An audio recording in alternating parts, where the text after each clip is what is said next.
From the Kaiser Permanente studios here in Atlanta, we ain't messing around. It's SDH AM. John here, you there. We're 5 minutes early because we needed the extra 5 minutes. Opening kickoff goes to this person. Saw the white smoke over Two Penn Plaza yesterday afternoon, and it means that MLS has a new commissioner who is being unveiled at noon. Margaret Fleming from Front Office Sports, without her coffee, is with us batting leadoff. How are you holding up, by the way? We're making it happen. Last week was insane, and things just aren't slowing down. So we're just rolling. All right. So we all kind of got the word that with everyone meeting in ivory towers and glass doors enclosed and all this kind of stuff, that this was probably going to happen yesterday. It did. Larry Berg was one of two names that was mentioned off the top as one of the contenders. It is now Larry Berg. He has broken the tape first. He is now going to be the new commissioner. And it's an interesting time for Major League Soccer on a bunch of different fronts to introduce a new commissioner.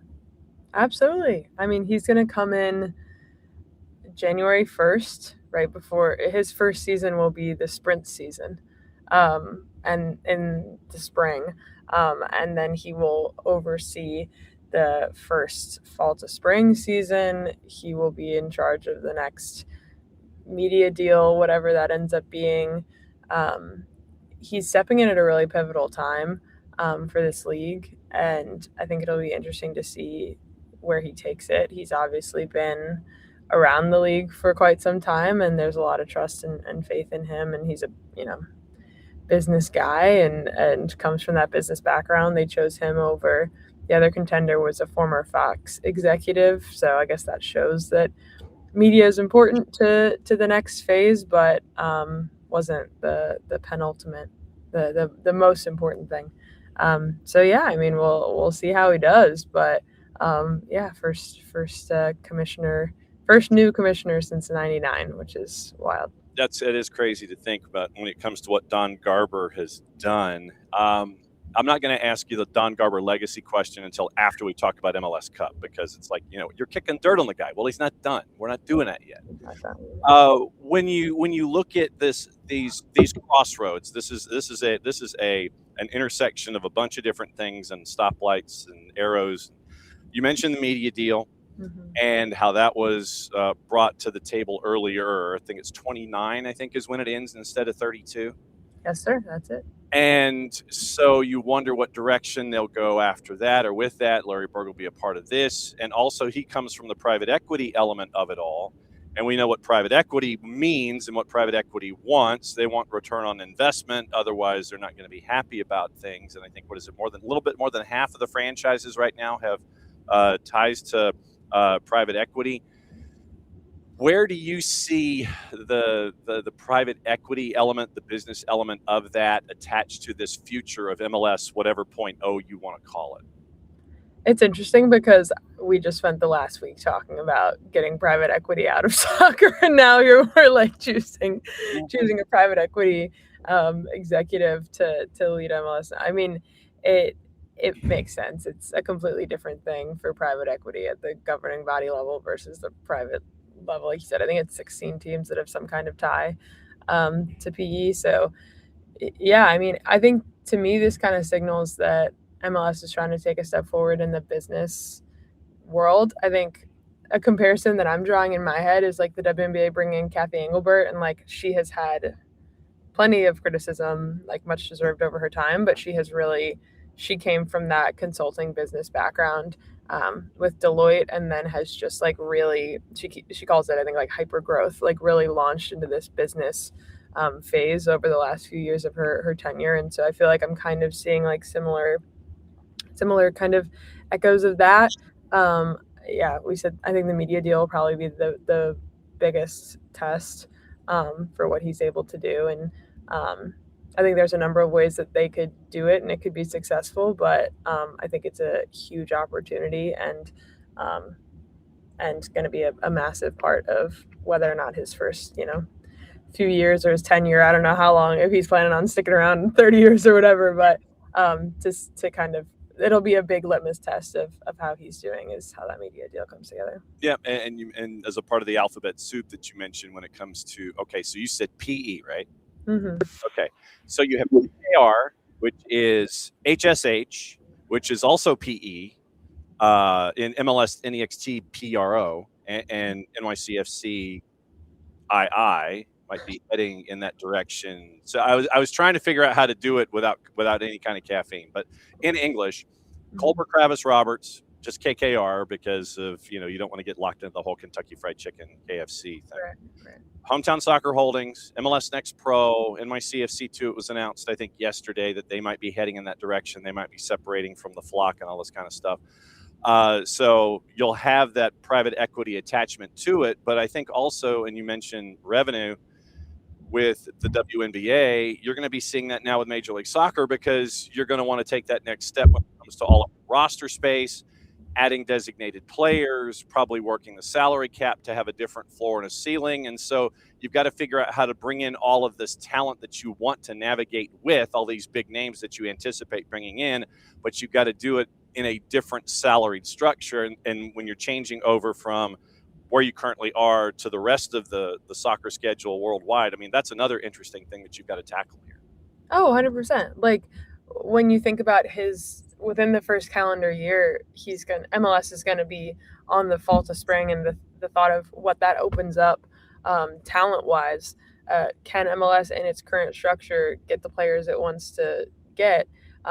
And I'm not even talking just like salary. In single entity structure, are they able to do that? In the current way that you can have designated players and like get those kind of salaries, is that enough to have this small number, or will they need to open that wider? There's a lot of questions of, like, if you want to be one of the top contenders in the world, like, you gotta kind of make some business decisions that allow you to be there. I think a lot of sports leagues are turning to private equity right now, and I think there's pros and cons to that. Of course, there's things you worry about, and like you said, they want a return on investment. Somebody told me last week, an expert, corporate governance expert that I was talking to about the FIFA stuff, they were like private equity is about making profit, and that's not always the goal with soccer entities. With FIFA, whole other question. But you think about MLS, it's like, okay, are they trying to just make money? Are they trying to be the most, compete right up there with the European leagues? Are they trying to be able to pay players up there? There's a lot of questions, and obviously so much of it ties back to the media deal, because the media deal is able to fund a lot of different operations and rosters and all the things. So yeah, I think it's going to be it's like if we're here, it's like, is this just going to go skyrocketing up right now in the next 5-10 years, or is it just going to kind of keep slowly climbing? And either way, growth is growth. You hope it doesn't go down, but I think there's opportunity here to really take things off if Larry Berg plays his cards right. Well, and you mentioned the growth curve. I think it's safe to say that the top 4 leagues worldwide, you can pretty much lock them in. But I think for Major League Soccer 10 to 12, depending on who you look at, I think having the number 5 or number 6 league in the world is attainable because of the talent that you're bringing in, level of competition, evenness across the board. But it does present an interesting challenge, because the single entity structure is what got them to this point. And now you have this idea of private equity folks wanting to dive in and challenge the economics of success and then bring in more money. It seems like these are chainsaws here that are, it's an interesting juggle and trying to figure out, okay, we can really be a top 5 league, but we got to figure out how to do it, but not go outside of ourselves, if that makes any sense. To make another women's basketball comparison, because I can never stop talking about women's basketball, it reminds me of how the W is primarily owned by the NBA. Mm-hmm. And so that has really accelerated its growth in a lot of ways and gotten it to where it is. And at the same time, the players can't get half the revenue, just like, you can in other major leagues, because half the revenue is going to the NBA. And then they got to split it from the W from there. So it's it's the same kind of thing of this has allowed us to get to this point, but at what point are we outgrowing our own business model? I don't know if MLS is there yet. I mean, I was reading articles yesterday that were saying why MLS should scrap the single entity model from, long before now.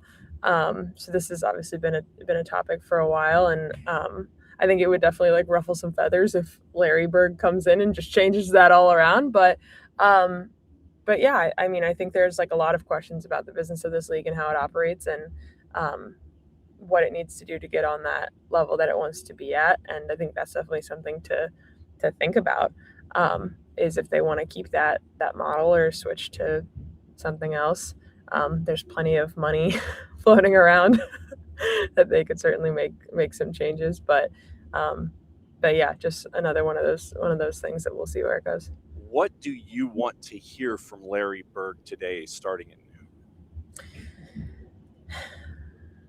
I feel like I'm just saying the same thing over, but I want to hear him talk about media. I want to hear him talk about like what his priorities are going into that deal, like what he's focused on.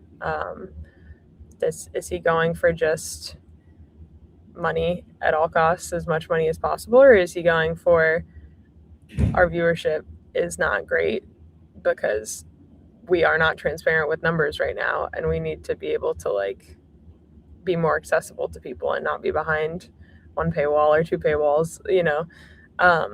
Is he going to talk about, you know, like what is most important for him going into this? Is it aligning with a major network? Is it, you know, there were obviously priorities that went into the Apple deal, and you can assess how those went, but I'm curious, you know, thinking of the next one. And I don't think it's too soon to be thinking about that and having those conversations, because those get worked out like within the next year or two. And then like that those conversations will happen long before 2029. So I'll be interested about that.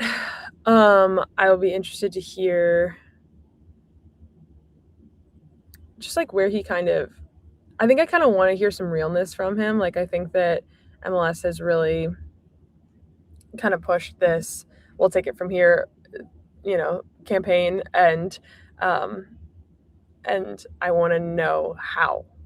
Like, what are you going to do? Like, what are you doing to actually like appeal to fans, to grow your fan base, to like what smart business decisions are you making to like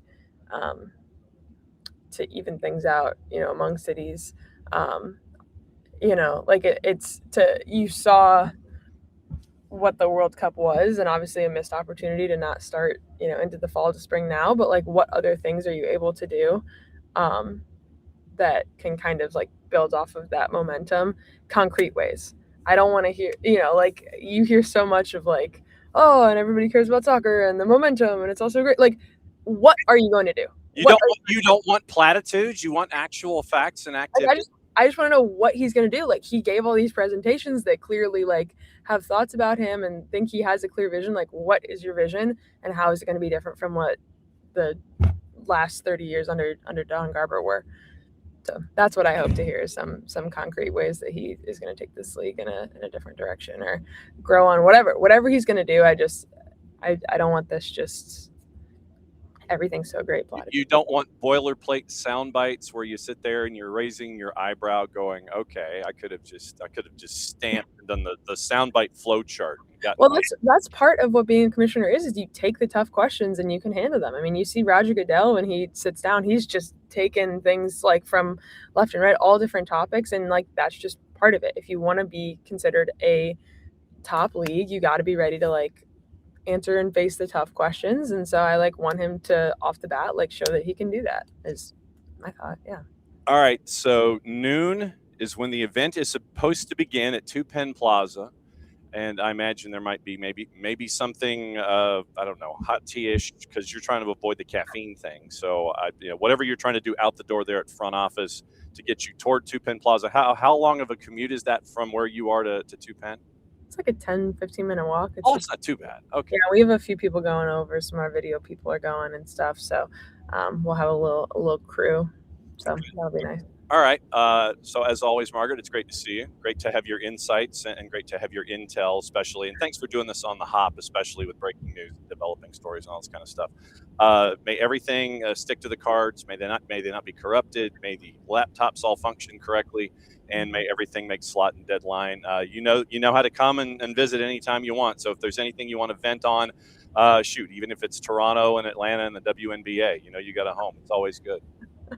Thank you so much. I appreciate it. Have a great rest of your morning. You too. Margaret Fleming, Front Office Sports, hanging out with us, and she's like out the door. She literally is like bang, and she's heading to the introductory press conference slated at noon for the doors to open at 11, event to begin at noon, and joining the introductory press conference electronically will be how we do it.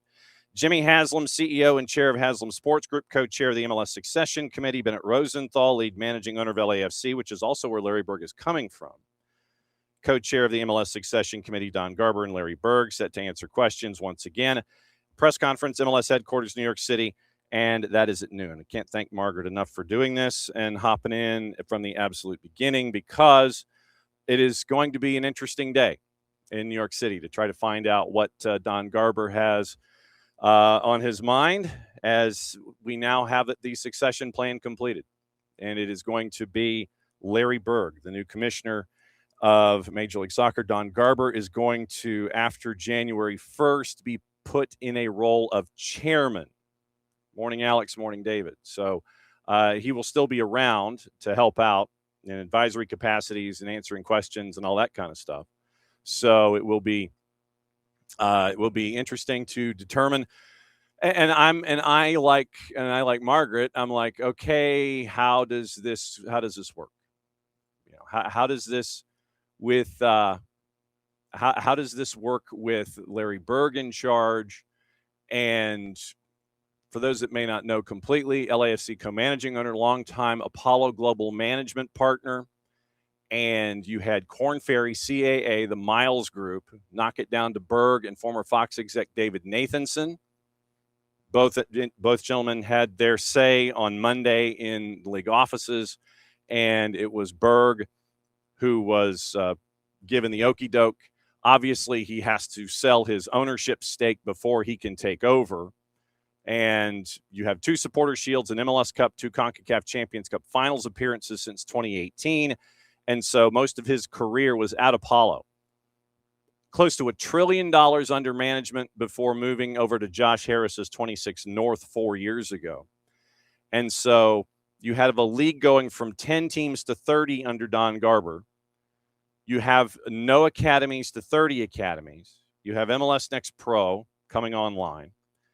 And you now have, in a statement, Berg saying as a part of it yesterday, have an extraordinary opportunity to strengthen the quality of our competition. And so you now have, once again, that revenue growth, the $2.5 billion Apple deal to 2029, right up to the 2030 World Cup. And then you now have the fall to spring calendar flip. You've got aligning with everybody else. So the U.S. is going metric with their calendar. And so now you have more opportunities to grow and transfer revenues because you're in line with everyone else. It's not one of those situations where, hey, I'm up against it in my window, he's not up against it in his, so they can wait me out. And so now you're in line with everyone else when it comes to the worldwide transfer market, and you have that can be attached. And so you now have an owner, you now have a commissioner, soon-to-be commissioner, who has been an owner. And so he knows from that perspective about all the roster rules and the revenue and what you need to do and where you need to anticipate. And, okay, so if this is true, then this is true, and all of here and ticket sales and all this kind of stuff. And so that's kind of what we're staring at here with Larry Berg.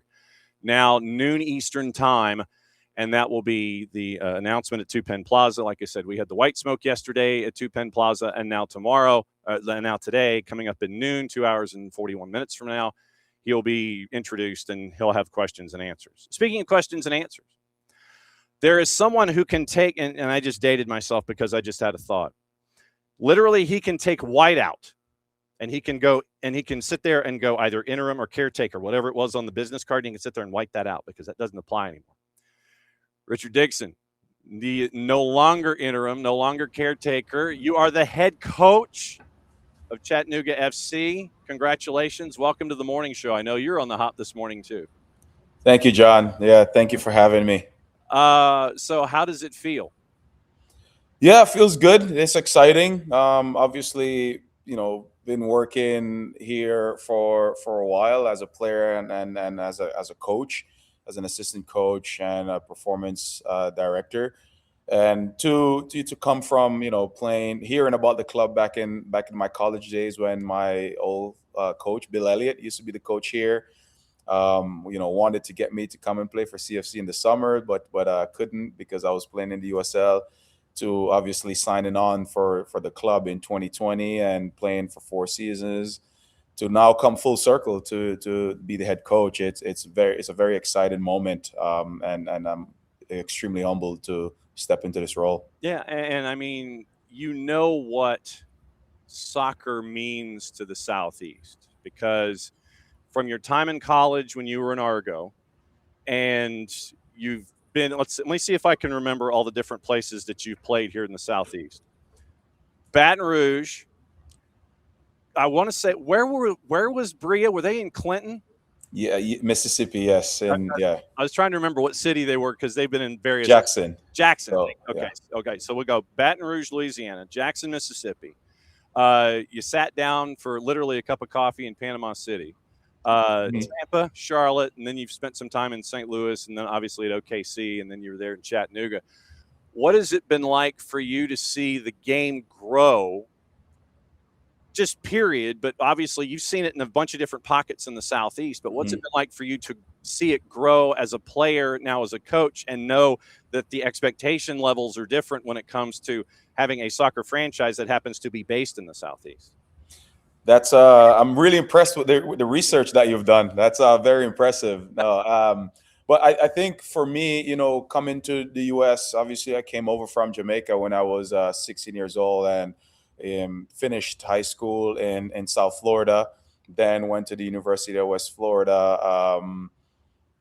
It was kind of difficult, not difficult, but different, I would say. The soccer culture. You look at youth soccer in Jamaica and college soccer, it's a lot different than it is here.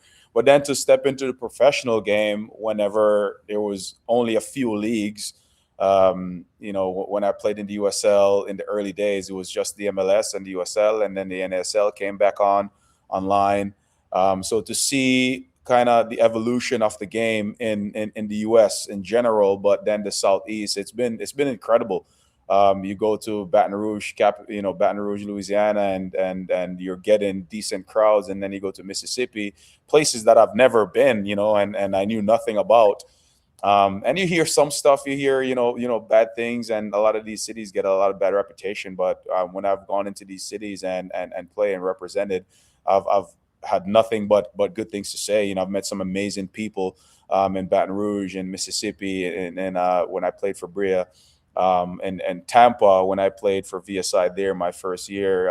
Charlotte was a little bit different with it being a missionary. And so that was a very unique environment in itself. And I learned a lot there. Then when I went to the St. Louis, that kind of was an eye opener for me to see a second division club, being so well supported. The St. Hooligans, they would come out and they'll pack the stadium out every single week. They'll wave flags, they'll beat drums, they'll heckle the opponent. And they were there in the snow, they were there in the heat, they were there in all elements. So it was a very good experience there. And then obviously in OKC, similar setup there, to then come back to the Southeast, and then being in Chattanooga, a place that I've been hearing about for several years, and that I've seen on TV, especially when they got the 18,500. Just knowing that, man, this is, for an amateur team to be getting that crowd is unbelievable. But then to come in and to feel it, and to be a part of it is I mean, words can't explain. So it's I think when you come in, you realize that this is a soccer city. This is a soccer city, and the fans, they come and they support you through thick and thin. They know the game, they know their stuff, right? They know when you don't play well. They know when you escape by the skin of the teeth, and so it's a good city to be in, because it just continues to grow, and the fans, they continue to push the envelope as well, which we appreciate. Yeah, and the reason I brought all that up is because you get it. You get what Chattanooga is. You know what it means to everyone there from the time that you've spent there as a player, and now you're there as the head coach. Capital H, capital C. Not it's not predicate, but the beginning. There's no adjective up front to explain anything else. How long did it take you to become you as a coach? Because I know how you were as a player, but formulate who you are as a coach, or is that still a work in progress, trying to figure out who you are and how you want to present things and your style specifically on the touchline? Yeah, I think I try to be. It's a work in progress, I would say.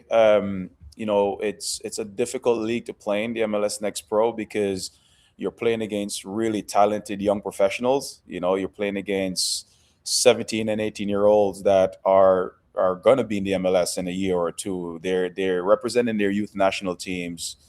They're going to be full national team players in a couple of years, and so it's a difficult league whenever you set up for one thing and you can show up on the weekend and you're playing against 5 first team players as well.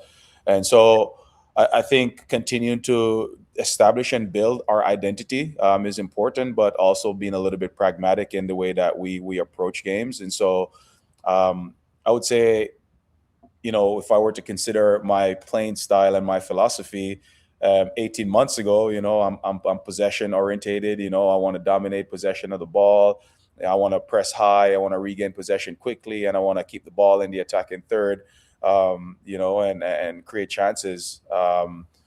Whereas now you realize you play in a league that, most of these players, they've been in the youth system, they've been in the academies for several years, and they've been playing with each other for several years as well. And these clubs, they don't change their model, and they don't change for anybody. So these clubs, they keep getting better and better and better, which is really good. But we don't have that luxury. We have players that they come in for a year or maybe 2 years, 3 years if guys are lucky. And so you're always having to reshape and refine your model and how you approach the game and how you approach each weekend. So I would say for me as a person, I've evolved a lot. I try to be consistent. I try to be honest with myself. I try to be honest with the people that I work with every single day. I try to take feedback and implement it if I think it makes sense. And I'll say I'll continue to do that as a coach as well. I learn a lot from our guys here, the young ones, the older ones, the guys that have been around, the guys that are new to the club. And so I think it's just a good way to approach things, because like we know, football is mainly subjective, right? It's how you feel and how you see the game. Some people think possession is the right way to play. Some people think you can, it's direct. I think it all works. It's just, what is the problem that we're going to try to solve on the weekend, and we go from there. Another couple of minutes here with Richard Dixon, who is head coach Chattanooga FC here at MLS Next Pro. I do have a weekend preview question coming up, because you got a big rivalry game coming up, and we'll be up there to broadcast that this weekend. I always like to ask this of new coaches. When you have a question about something, and it could be something logistics, it could be day-to-day operations, it could be how you view yourself on the touchline or on the practice pitch. When you have a question about being a coach, who is on your speed dial that you can sit there and know they'll pick up if you've got a question that it's really bugging the you-know-what out of you? Who can pick up that phone? Who's on your speed dial for you? Yeah, that's a really good one.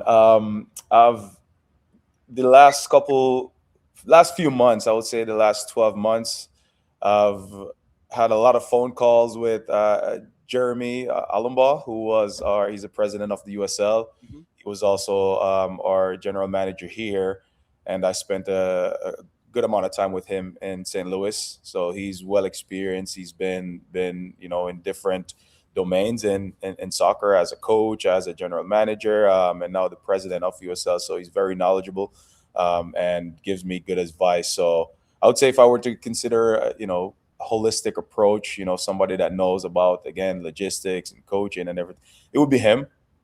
And the next would be Coach Elliott. He's a mentor of mine. He's very close to me, obviously has a lot of ties here as well. So I would say those are the two that would be at the top of my list. What have you learned about yourself in this process this season as a coach for Chattanooga FC? What have you learned about yourself? Anything that you didn't know or that was reinforced? Yeah, I would say that it's helpful to be calm and zoom out. I try to see the full picture before I make decisions, and I think that has helped a lot with how chaotic things have been this year. To go from that transition in the preseason to taking over, an entire team and staff and everything. The big thing for me was just to zoom out to see what were the problem areas and what are the areas that we needed to prioritize right away. And then I think once you do that, you can make more informed decisions. And so, yeah, it's something that I've always done my entire life. And I found that being more intentional with it this year has been extremely helpful for me. All right. This weekend, it is a knockdown, drag-out rivalry matchup with Atlanta United 2. And every time these two teams pair up at Fort Finley, it is half past beyond crazy. Something's going to happen. Something's going to go down. What has study hall been like getting ready for this one, knowing that Friday you knocked off Inter Miami down there at the Erector set? You came back home. What's study hall like getting ready for this one? Yeah, it's an interesting one because we obviously played them a few weeks ago. Like you said, it was a crazy game. We're up 3-0, conceded 4 in a row, and then came back in the dying minutes to tie the game and won the shootout. I think we walked away from that game not knowing how to feel, blew a 3-0 lead. We scored 2 own goals.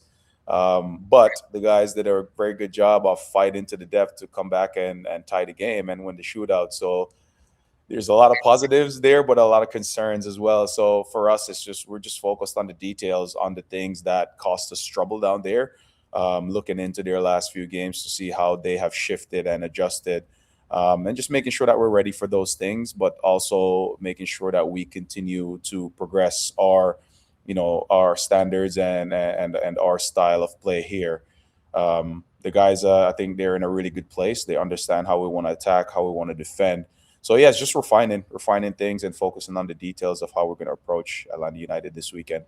7:03 kick at Fort Finley Saturday night. Well, we'll obviously be up there with that one for the broadcast on the 2 side of things. It's always great to see you, my friend, and congratulations on head coach Chattanooga FC. Richard, we'll see you this weekend. Thanks for always dropping by early in the morning here on the morning show. Excellent, John. Thank you so much. Talk soon. You got it. There he goes. And, see, he's off and running. He's going to go, to practice and stuff. He's done. He's hanging out with us, and he's off and running.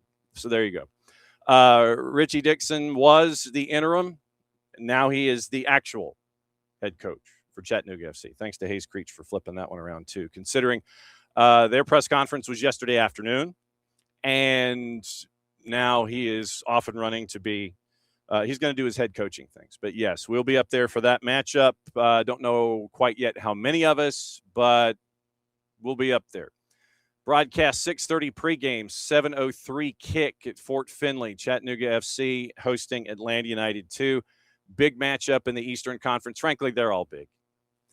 8 matches to go in the regular season, if my math is correct. And right now, Chattanooga's second in the Eastern Conference at 40 points. Atlanta has a match in hand on them and Orlando City B. 10-6-4 Atlanta United 2. They have one of the higher goal differences in the league. But right now it'll be a matchup of number 2 versus number 6 Eastern Conference, Richard Dixon. And I'm just so used to calling him Richie. Richard Dixon, the head coach at Chattanooga FC. Thanks for dropping by and dropping that knowledge on us right now. Crown Legacy at 43 points. Chattanooga FC at 40. 10-5-6-4. Revs 2 at 39 points. Even number of matches with Crew 2. They have a superior goal difference. Orlando City B's at 35 and 5th. Atlanta United 2 is at 34 points in 6th, and they have a better goal difference than Connecticut United, who's really caught fire recently, last month or so. Connecticut United, first-year franchise. They've done really well after stumbling out of the gate. 8 right now is Chicago Fire FC 2. They're at 33 points. Red Bulls 2 at 32. They are below the playoff bar. So literally you have 5 through 10, 6 teams separated by 5 points to either stay in or try to get into the playoff picture in the Eastern Conference. NYCFC 2 is at 30 points there in 10th. Huntsville City Football Club is 11th at 28. Union 2 at 27. Toronto FC 2 at 25. Core are at 23 points. They're in 14th. FC Cincinnati 2 is at 16 points at 4-14, 2-2. And Inter Miami CF2, 8 points through their first 19 matches, 1-14, 4-1. That's the Eastern Conference. But, yes, once again, Atlanta United 2 goes on the road to Fort Finley. The games have been chaotic. Remember what happened last time up at Turner. It was 3-0 lead. Atlanta United 2 storms back to go to 4-3. Score literally at the death to tie it at 4 and then come away with the extra point. So that's part of the large Saturday, by the way. So Saturday has now turned into the day this week for MLS Next Pro and their activity. So that's your rundown of all of that. Technically, I guess all of that was opening kickoff. Brought to us by our friends at Black Pitch Coffee and blackpitchcoffee.com. Starting your day with the most important stories in the game, the right way to start your morning. Black Pitch Coffee, part of the SDH community, showing up at events all over Atlanta. Try their home blend made with beans from Brazil, Guatemala, heavy-bodied notes of walnut, semi-sweet chocolate, and a rich world-class finish. Opening kickoff, powered by Black Pitch Coffee and blackpitchcoffee.com from the Kaiser Permanente Studios here in Atlanta. Thanks to Margaret Fleming, who's off to Two Penn Plaza to see how Larry Berg will receive his first audience as soon-to-be commissioner of Major League Soccer. And Richard Dixon, who is now off to training and getting ready for everything with Chattanooga FC as they get ready for Atlanta United 2. Okay, rundown for the rest of the show is as follows. Top of the hour, Kacey White's going to join us. Kacey D is going to break down what she saw in some teams in the Western Conference. She's spending a lot of time in the Western Conference with Christian Miles this year. They were in Kansas City for Sporting in Houston. We're going to go over some things. We're going to have her break out her whiteboard, pardon the pun. And there were a couple of moments in the highlights that I wanted to go over with her, specifically about defending and spacing and all of that. And then we'll get into Leagues Cup. Leagues Cup starts tonight. So we'll look at all the matchups, look at the juice boxes, and we'll compare, contrast, and we'll let you know who's doing what and where. 6 matchups tonight, if my math is correct. It is 6 matchups tonight, and this will kind of be what we follow through with our ongoing thread here in the competition. It'll be another 6 tomorrow. It'll be another 6 on Thursday. It will be 5 on Friday, 6 on Saturday, and 8 on Sunday to wrap up the week. So that is where MLS is this week. It is all Leagues Cup all the time.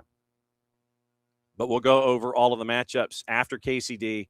And then at the end of the program, we caught up with Santiago Lopez, the head coach at El Farolito in the NPSL.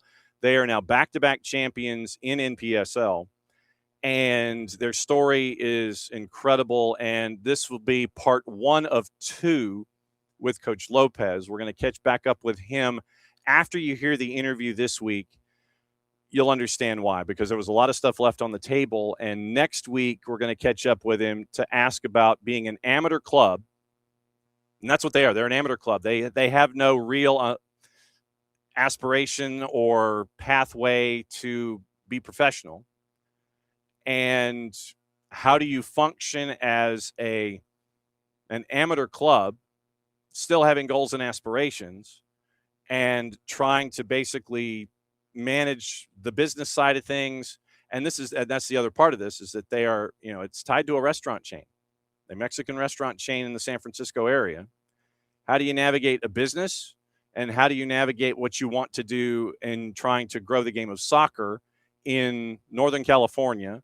And as a byproduct of that, when you have some upsets in Open Cup and everybody sits there and goes, what is this with the NPSL? What is this club? And then you win the NPSL, and you go and you win other adult championships as well. They were juggling 2 championships at the same time this year, 2 championship runs. They won them both. So we caught up with Coach Lopez in his car yesterday, and so we're going to catch up with him again in the office next week to find out about the growth of his club and trying to do 19 things at once. still maintain your amateur status and have the successes that you are when it comes to players and hopefully having those players in professional careers or going to college or what have you. And it's just an interesting three-dimensional approach with El Farolito, and they won 2 championships in about a week's time last couple of weeks. So we'll catch up with Santiago Lopez after our Leagues Cup preview and after we get through with the rest of the stuff in the day, transfer news, all that kind of stuff. And so that'll be hour number 2. Let's get into the news and let you know what's going on, what you might have missed. Morning, Abby. Morning, Michael Head. All right. So looking out at all of the news, and let's see. Oh, okay, cool. Let's see. How about I do this? I've got to do, hang on just a second. I know this is really going to be, let's see. So I know this is going to be incredibly amazing live radio. Let's see. All right. So, all right. No. Because I'm trying to secure another guest. And it's about a deeper dive topic that we need to get into in Major League Soccer. So, all right. So that hopefully took care of that. All right. News that we need to know about before heading into all of the other stuff. All right. We do have to get into what's been going on involving FIFA and their latest. While we were sleeping, it was a note from Matt Hughes and Nick Ames at The Guardian. A number of CONCACAF countries are considering following Europe's lead by formally removing their support for FIFA President Gianni Infantino. All 41 members of CONCACAF understood to have submitted letters of endorsement for the re-election campaign before the World Cup, but many are now giving serious consideration to withdrawing them. Finland became the first of the 211 member associations to publicly withdraw its letter of support last Thursday, followed by Wales, whose chair Laura McAllister had proposed the World Cup boycott at an emergency UEFA meeting last week, while the FA is also understood to have written FIFA withholding their backing for Infantino. CONCACAF held an emergency meeting last Friday with a source who attended telling The Guardian that all members are strongly aligned with UEFA, which has led the calls for Infantino to go. The meeting is understood to have featured pledges from several countries to withdraw their backing for Infantino, and some may have already done so in private. One potential difficulty for CONCACAF is the fact that 4 of their members are bidding to stage the 2031 Women's World Cup in the next hosting decision to be taken by FIFA. No other bids currently on the table. The decision still has to be approved by FIFA at an extraordinary general meeting to be held in November. U.S. Soccer Federation, according to The Guardian, understood to be deeply unhappy with Infantino, particularly with the backlash of his dealings created for the Fuller and Balogun affair. And another complicating factor is that Victor Montaliani, president of CONCACAF, has widely been touted as a potential candidate most able to take Infantino on in next March's presidential election. Montaliani has yet to decide whether he wants to stand and told The Guardian in an interview last month that his priority is being reelected as president of CONCACAF, whose elections will also take place next year. Asian Football Confederation, also backed the UEFA-led opposition, appears to have splintered. Significantly, the financial powerhouses Qatar and UAE have both publicly backed Infantino to stay on, as have smaller countries such as Sri Lanka, Lebanon, Kuwait, and Bhutan.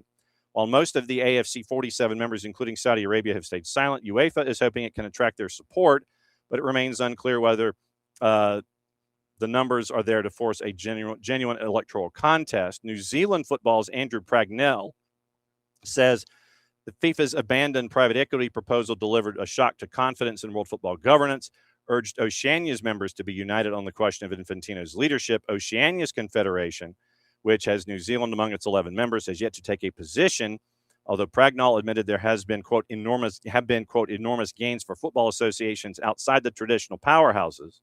But the proposal itself, the way in which it was delivered, developed, the way members found out, and the shock to confidence amongst the international football system has cast a pretty big shadow. Pragnell added New Zealand would consult with Oceania members and other regional confederations before adopting a position, and said it would be preferable for member nations to be aligned on the matter. Let's see. Also, there was another element in this that I needed to get into. I'm trying to find out in which 98 emails were attached to it. And I'm trying to see if I can find it. Of course, I can't. But right now, this was the other thing from The Athletic. So the monies that were promised in this hemisphere from the World Cup, this is from Adam Crafton as of about 7:45 this morning. Host cities for the 26 World Cup are wanting the millions of dollars they believe they were promised by FIFA and have so far gone unpaid. Before the Club World Cup in 25, FIFA President Gianni Infantino announced that FIFA would make a contribution of $1 million to each of the 11 cities across the country who are hosting matches during the club tournament, described as a legacy contribution in quotation marks. Said the funds would be used to build many pitches and support social projects. After the announcement, U.S. cities scheduled to host the games in 26 asked if they would receive the same $1 million contribution for the more substantial and costly role of the World Cup. According to 4 executives at U.S. host city committees, all of whom asked to remain anonymous to protect relationships, FIFA management repeatedly assured the cities they would receive the same $1 million contribution towards legacy, despite no public statement ever being made by the organization. The 4 executives interviewed by The Athletic said the promise was made verbally by members of FIFA's senior management, reiterated to cities in meetings, but it has not been paid, meaning several cities are now asking FIFA staff for updates on the payments. 2 host city execs told The Athletic they found it difficult to understand how FIFA would be stalling or being non-committal on these relatively minor payments to cities who subsidize their tournament and helped FIFA maximize returns. FIFA's operating budget for the tournament was around $2.7 billion. So that was also brought out this morning as well. And I think, was that the last thing? I think it was. I believe it was. Okay, so that's the update on that front this morning. Other stuff that we need to know and kind of just have in our hip pocket one way or the other. Thiago Almada's transfer down to 2 clubs, River Plate and Flamengo. And right now, Flamengo's sporting director, Jose Boto, flew to Buenos Aires himself to meet with Almada's reps. And he said it was a boundary, basically. Quote, I didn't go to Argentina to convince Almada because it would be stupid on Almada's part if I had to convince him. And this is from our friends at GE Globo. Played 6 months in Brazil, knows Flamengo's greatness. Added Flamengo will not enter into a bidding war. River Plate, apparently they are deep into personal terms when it comes to agreeing on the contract. He was in the stands for River's loss to Rosario Central.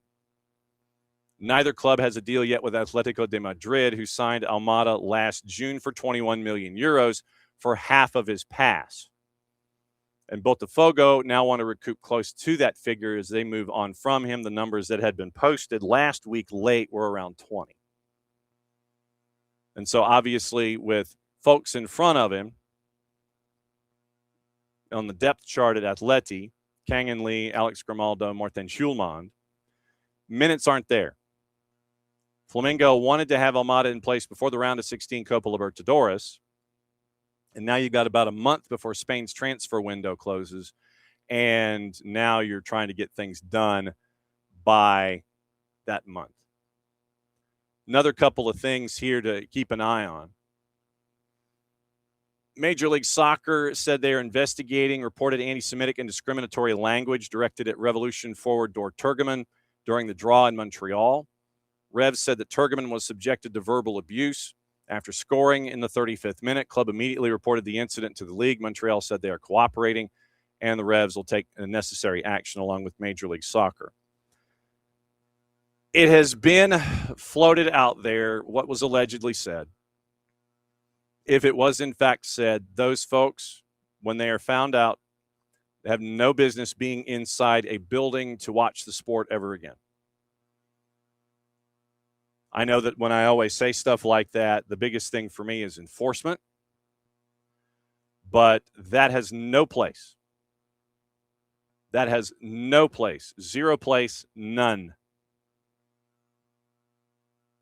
if what is being reported was in fact what was said, those individuals, that individual or individuals who said that, have no place inside a gate to watch the sport ever again. And they also ought to be brought up on the appropriate charges inside Quebec province too. Hate speech, take your pick. Fullest extent of the law, if what was reported is what was said. So we'll keep an eye on that. Once again, Leagues Cup, once again across the border for the first time, playing on Mexican soil in Vancouver and Dallas and San Diego FC. San Diego FC! Playing across in Mexico for the first time. Very, very cool. The Galaxy and Chucky Lozano. Keep an eye on this. Chucky Lozano might be a loan deal from San Diego FC to Los Angeles Galaxy. Hasn't featured for San Diego all season. Moved him out of their plans to be a part of anything. Ask, you can ask Tyler Heaps and you can ask Mikey Veras. Basically, Chucky Lozano is an unperson in San Diego. And it looks like he might get loaned to LAG. They need help offensively. Greg Vanney would probably be one of the individuals that could handle and navigate what's going on there. You don't have Gabriel Peck. Now you're trying to figure out who that catalyst can be offensively. Could it be Chucky Lozano? Keep an eye on that.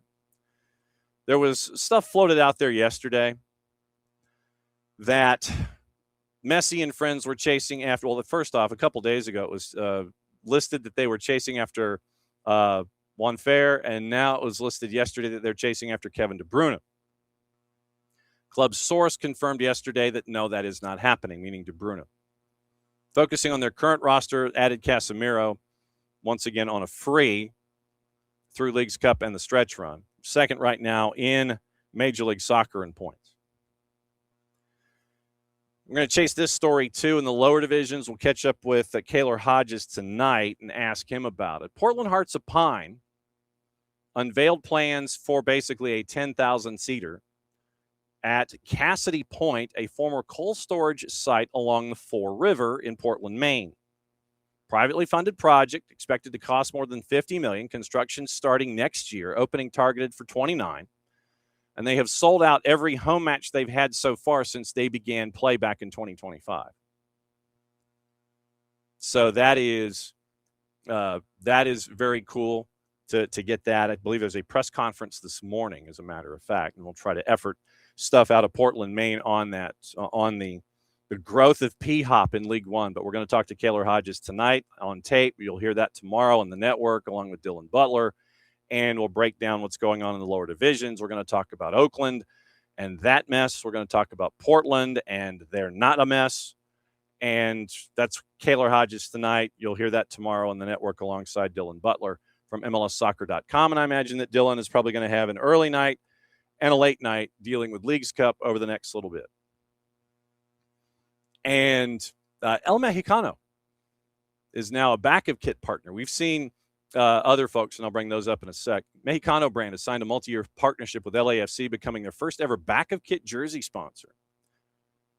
LAFC Golden Boot Club of Partners, fan activations at BMO Marquez Brothers International, which owns El Mexicano, owns a multi-year partnership with the Mexican national team. So keep an eye out for all that. So that is kind of your news and notes and things to look at this morning. I'm gonna peel through the papers really quickly to see if I've missed anything going in, and then we'll circle back and get into the gossip, rumor, and innuendo before Kacey White joins us in about 6 minutes. Charlton Athletic is up for sale again. U.S. owners are looking to cash in after 3 years. The Stavely Consortium at West Ham is set to buy the Gold family's 25.1% stake. And so that is going on in the Premier League. Chelsea have sold Trevor Chalobah to Como and completed the signing of Jordan Henderson. So we'll get into gossip, rumor, and innuendo while we're here. Why don't we go ahead and do that? So we'll do that. We'll catch up with Kacey for 20 or 25 minutes or so, and then you get to catch up with Santiago Lopez from the NPSL and all of the other stuff that we have going on this morning. So we got to get into Leagues Cup 2. Gio Reyna, official, joining Strasbourg. Marc-Andre ter Stegen has joined Ajax on loan from Barcelona. That is official too. Also, your rumors for the morning. Fenerbahce ready to make an ambitious move to sign Manchester United forward Marcus Rashford, according to the three-letter paper. Barca boss Hansi Flick admitted he'd miss him when it was announced he wouldn't join the club permanently. Not looking to keep hold of him. He's now on a three-man shortlist for a Turkish Super League club alongside AC Milan's Rafa Leao and Ismail Assar. So Fenerbahce, keep an eye on Marcus Rashford. Barca monitoring the progress between Manchester City and Real Madrid over the signing of Rodri, according to AS.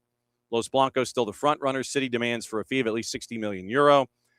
And they ain't too keen on that, which means that Barcelona could go in and try and grab pole position on that one. AS suggesting in another report Rodri's only interested in joining Madrid if he leaves the Etihad. City have a replacement planned already. Florian Plettenberg, Sky Germany, reporting that they've reached a full agreement with 18-year-old Lille midfielder Ayoub Bouadi on personal terms. Negotiations with Lille over a fee of around €70 million for Bouadi's move ongoing after he caught a lot of folks' eyes with his performance in Morocco in the World Cup. City's in pole position to sign. Talks have started between Liverpool and PSG regarding Bradley Barcola, according to Fabrizio Romano. Reds have made an official offer to sign the France international worth over €100 million. Talks will continue, with the initial attempt falling short of Le Parisien's demand of 150. Wants to make the move to Liverpool. Florian Plettenberg adds Barcola as Liverpool's top option. Personal terms not an issue. PSG want to speed up negotiations to complete the signing of Barca forward Ferran Torres, according to Matteo Moretto. The Ligue 1 club aiming to close a deal with the Blaugrana, optimistic a €55 million deal for the 26-year-old could be closed quickly. ESPN. Real Madrid have made an improved contract offer to Vinicius Jr. Arsenal, we know they're chasing as well. Growing speculation over his future in recent weeks. Current deal set to expire in June of 27. Madrid have now offered Vinicius a contract worth €22 million a year. The gap is still significant. Vinicius Jr. is demanding 30. Gonzalo Garcia has joined Fulham from Real Madrid. The 22-year-old's moved for West London on a 5-year deal through 2031 with a club option to extend a year. Deal worth €40 million. Jordan Henderson completed the move to Chelsea after leaving Brentford on a free. It's a 2-year deal at Stamford Bridge. Chelsea want to send Mykhailo Mudryk on loan to Strasbourg, despite the expectation he would join a Premier League club after his recent ban. That's from Foot Mercato. Internazionale have reached an agreement with Spurs to sign Cuti Romero for around €40 million. They now need to reach a deal with the player. That's from Gazzetta. 4-letter paper, Nottingham Forest attacking midfielder Morgan Gibbs-White considered a target for Bayern Munich. Chelsea is interested. Corriere dello Sport. PSG could sign Zion Suzuki from Parma and loan him to Juve. Philipp Heinz, Leipzig's preferred option for their attack is Hoffenheim's Fisnik Aslani, whose signing would be viewed independent of Yan Diamande's possible departure. Team Talk, Chelsea reached an agreement with Rayo Vallecano for Pep Chavarria, who's been given permission to travel to London for a medical. 3-letter paper, Arsenal hoping to complete the signing of 18-year-old Blackburn Rovers striker Igor Tyjon. Corriere dello Sport, Real Madrid winger Franco Mastantuono make a decision about whether he wants to join AC Milan or Fiorentina on loan. 3-letter paper, Villa preparing a €35 million offer to sign Barca midfielder Marc Bernal. Internazionale reignited their interest in Juve winger Nico Gonzalez. Al-Ittihad's Moussa Diaby is still a strong contender. That's from Sky Italia. They also say Moise Kean is Como's priority for their attack. Fiorentina intent on keeping him. Fabrizio Romano, speaking of Como, once again, the Trevor Chalobah deal. Verbal was announced earlier this morning, €30 million plus 6 in add-ons, a clause that will see the Blues get a sell on any future move. Nicola Shira, positive talks between Cagliari and Atalanta over a loan for Daniel Maldini that will include an option to make the deal permanent. Team Talk, Everton confident of signing Celtic right back Alistair Johnston, who is eager to make the step up to the Premier League. That's the gossip, rumor, and innuendo as we know it. And it's Tuesday at 10. As we all catch our breath to a bit, because it's also now time for the hydration break, brought to us by our friends at local Vine Beer, Wine, and Liquor stores, 2 locations, and we bring in Kacey D. Now, do you wish to join in the hydration break? Are you properly hydrated? I'm hydrating with my coffee. Mm-hmm. How are you? Incoherent. Thank you for asking. Same. Yeah, I'm right there with you. Couple of things I wanted to get into this morning with you. It's good to have you in one location for, I know you like the globe-trotting aspect of everything and catching up with you in hotels, but to have your feet firmly planted inside the casa, I'm sure is a plus. Yes, for a few weeks at least. Whoa. All right. So I want to get into Sporting Kansas City and Houston. I want to get into that matchup because there were a couple of things that I picked up, and this would be where we get out your whiteboard. Hashtag. This is where we get out the hashtag, pun whiteboard. Because I noticed some things on tape and in your call that I wanted to kind of break down in the two goals. I also wanted to kind of get your thoughts on Leagues Cup. And there was the Jenna Neiswanger transfer, just the fact that it's a six-figure transfer on the NWSL. I wanted to kind of get into that a little bit. It's just kind of like newsy notes and headliney things. And there was something out of Como that I thought was really interesting having to do with their season ticket holders. And I didn't know if you had seen that. You get to inform me. So let's, we can get into that too, but it'll be hot off the press for me. Okay. But that'll be kind of toward the end because it's kind of newsy and stuff. You and Christian were at Sporting in Houston and looking at that one from 30,000 feet going in. Sporting Kansas City's sporting director, David Lee, at the beginning of this season, I mean, there were points in training camp where they didn't have a full roster. I mean, literally it was like 18 dudes. And he said, I want to bring in like a dozen guys. And he probably, if he could bring in all of North Dakota to help out with the rosters, he would probably do that. Houston, you and Christian seem to be the Dynamo broadcasting network so far this year. So you've gotten your true. You got your fill on Guilherme and everybody there that has come to the fore. Now that the game is over and you've had a chance to kind of digest it a little bit, what sticks in your mind from what you saw in Sporting and in Houston?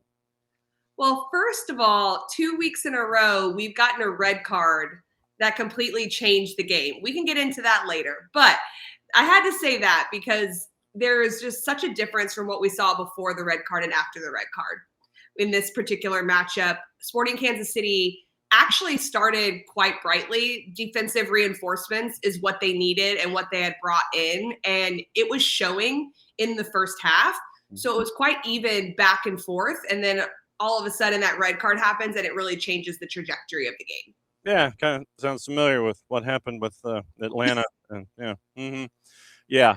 So a lot of places, you're right.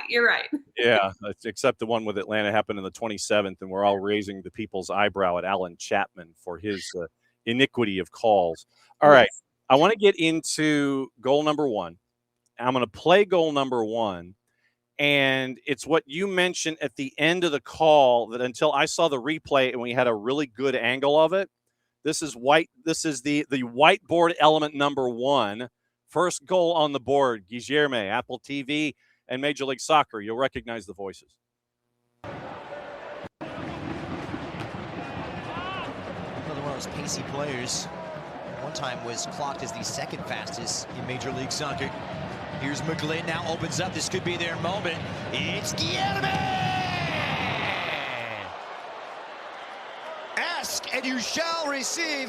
The brilliant Brazilian strikes again. Channel. This cut here, what that does is it creates a 1v1. Watch the top of your screen with the run around. When you run around a player, you allow Guilherme to have space because Jake Davis, number 8, the defender's thinking, do I stay with the player or do I go with the runner? That's the half yard of space that Guilherme needs to cut inside. Then he brings the technique, he brings the flair. Now, it was the point that you made at the end about Jake Davis. And when they go in the highlight cut to the behind the goal shot and you see Jake Davis bite and take a step to his right on the runner, and he finds himself in like uh-oh land because he looks to his right, he takes that step, and then he realizes that he's given Guilherme some space, and it was too much space by the end of it. I thought that was really interesting to see Jake make the decision to open up space, and it creates the goal. From a youth development perspective, coaches always talk about the run has to come before the pass. And there's a lot of reasons for that. But one of the reasons is that you force defenders into making decisions. And the bite that you talk about, the lean, is all that a player like Guilherme needs is that lean. He can figure out how to bend a shot around a defender's foot without the lean. So when that lean goes because of the overlapping run, then you see that Guilherme has even more time to be able to pick out his corner, to have that. So that 2v1 that could have been created and would have been a viable option really allowed for everything. There was a lot of really nice elements of this goal from the very beginning to that run and the finish at the end. And I'm sure that if you look at John Pulskamp, he's probably still cursing under his breath. I think he thinks he should have had that one. I agree. I think that the save should have happened. And it was actually Cleveland in goal. Stephen Cleveland. Yeah, you got it. There we go. So I'm only doing that for John Pulskamp, even though I don't know him, just to say that. But Stephen Cleveland was in goal. Later in the broadcast, Christian and I actually talked about that a little bit, that all of the buildup, the repress by Bouzat, the shifty footwork from Jack McGlynn, the run, the finish, all of it was great. However, it could have been saved. And that had to be addressed at some point. There was just so many good elements in the goal call that we were like, okay, in the goal call, we're not going to call out the goalkeeper on this, but let's talk about that in a little bit, that this probably could have been saved. Yeah, he was punching the ground. Stefan was not a happy man with what he was not able to do. Okay, so then red card, second goal.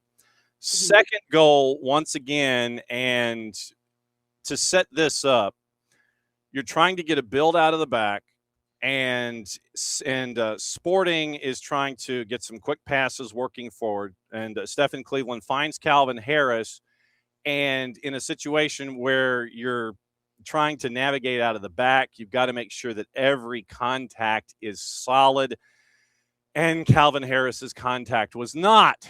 Here's how goal 2 happened. Apple TV, MLS, Christian, and KCD. They restore lost pride.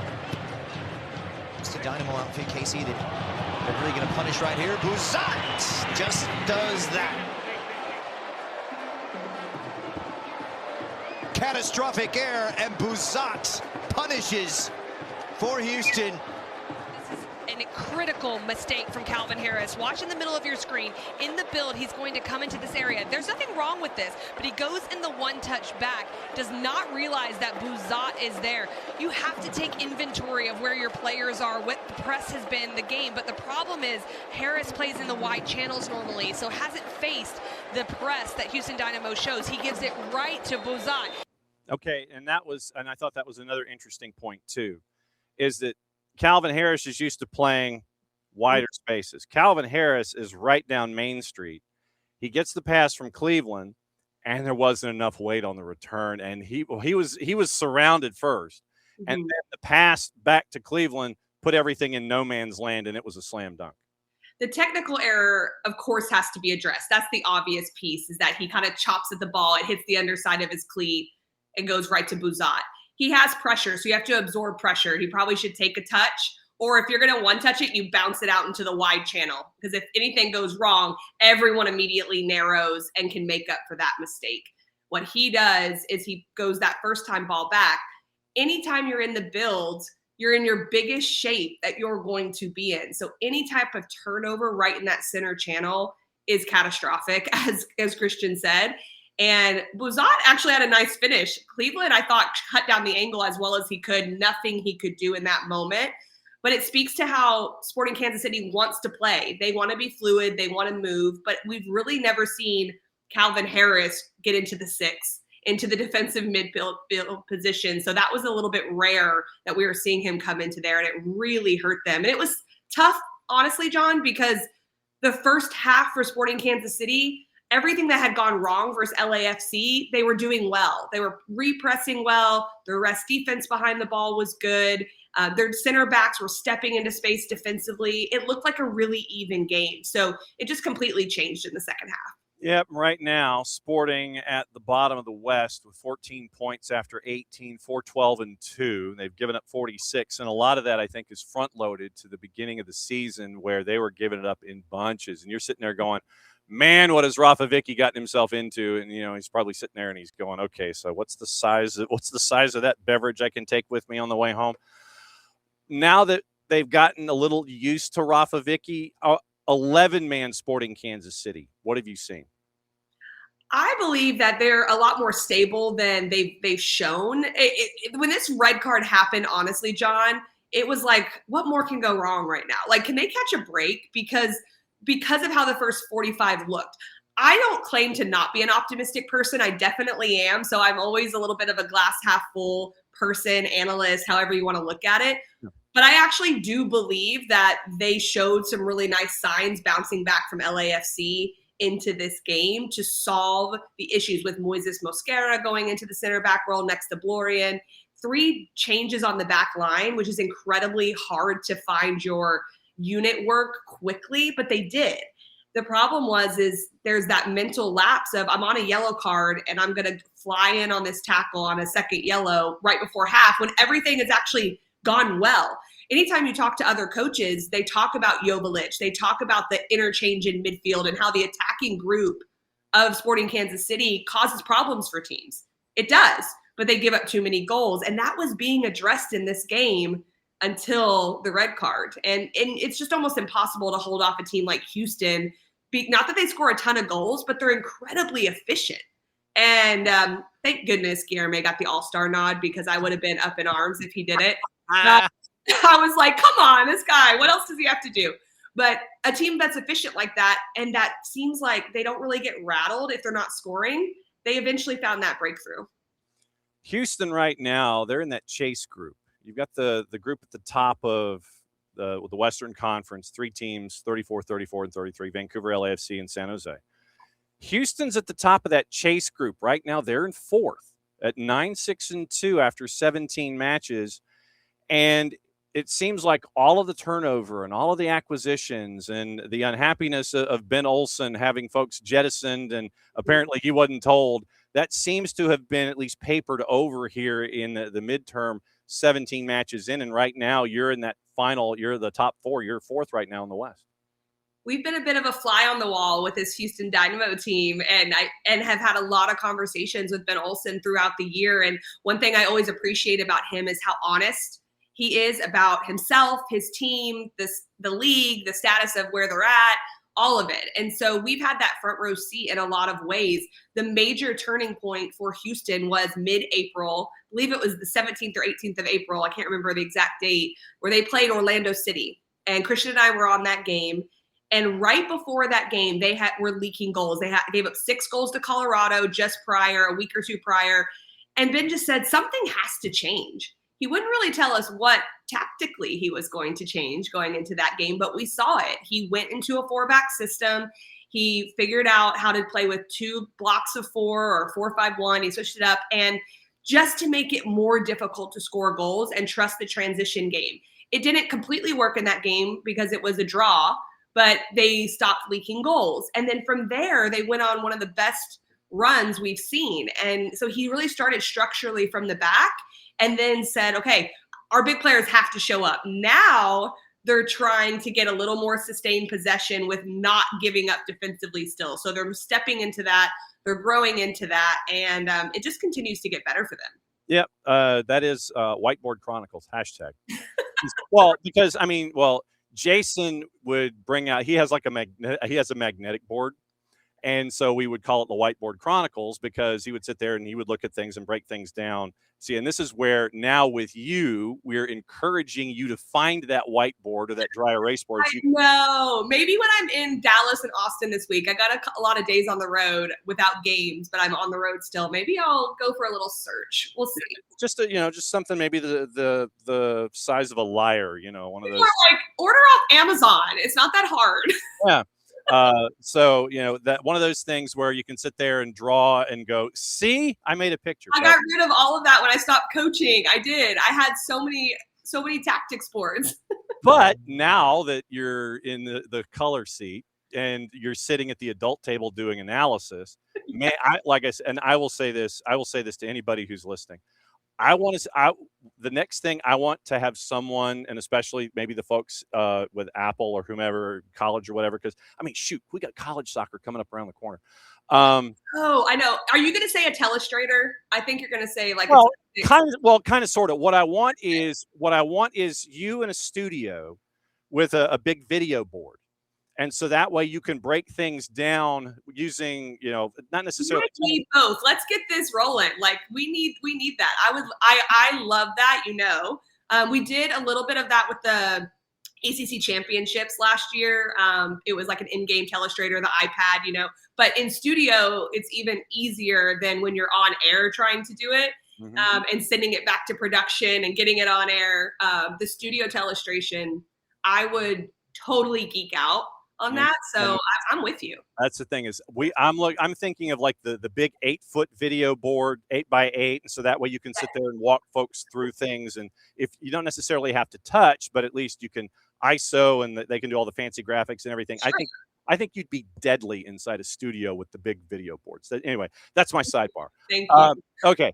Now that we've gone through that in the Whiteboard Chronicles, Leagues Cup is coming up and it starts tonight and it's like half a dozen matches per. And it's the opportunity for Liga MX and MLS to go up against each other. And in the conversations we've been having about Leagues Cup specifically, it's an opportunity for Major League Soccer to move up the ladder a little bit. Larry Berg is going to be announced as commissioner at noon as a part of the next phase for Major League Soccer. And I think it's really that this is the chase for number 6 or number 5 on a worldwide stage. And Liga MX and Major League Soccer are both trying to climb that ladder. When you look at Leagues Cup, what are you looking forward to the most? A lot of games. We got really spoiled with the World Cup. So I am excited not only to call a few of these group games. I have 3 games this week with Christian, but to be able to watch a lot of games again and even see more of the Liga MX teams, I think is a lot of fun. So from an analyst perspective and also a fan perspective, just the amount of games that we're about to have in the next week, I think the coaches would disagree with me in the middle of regular season how many games there are.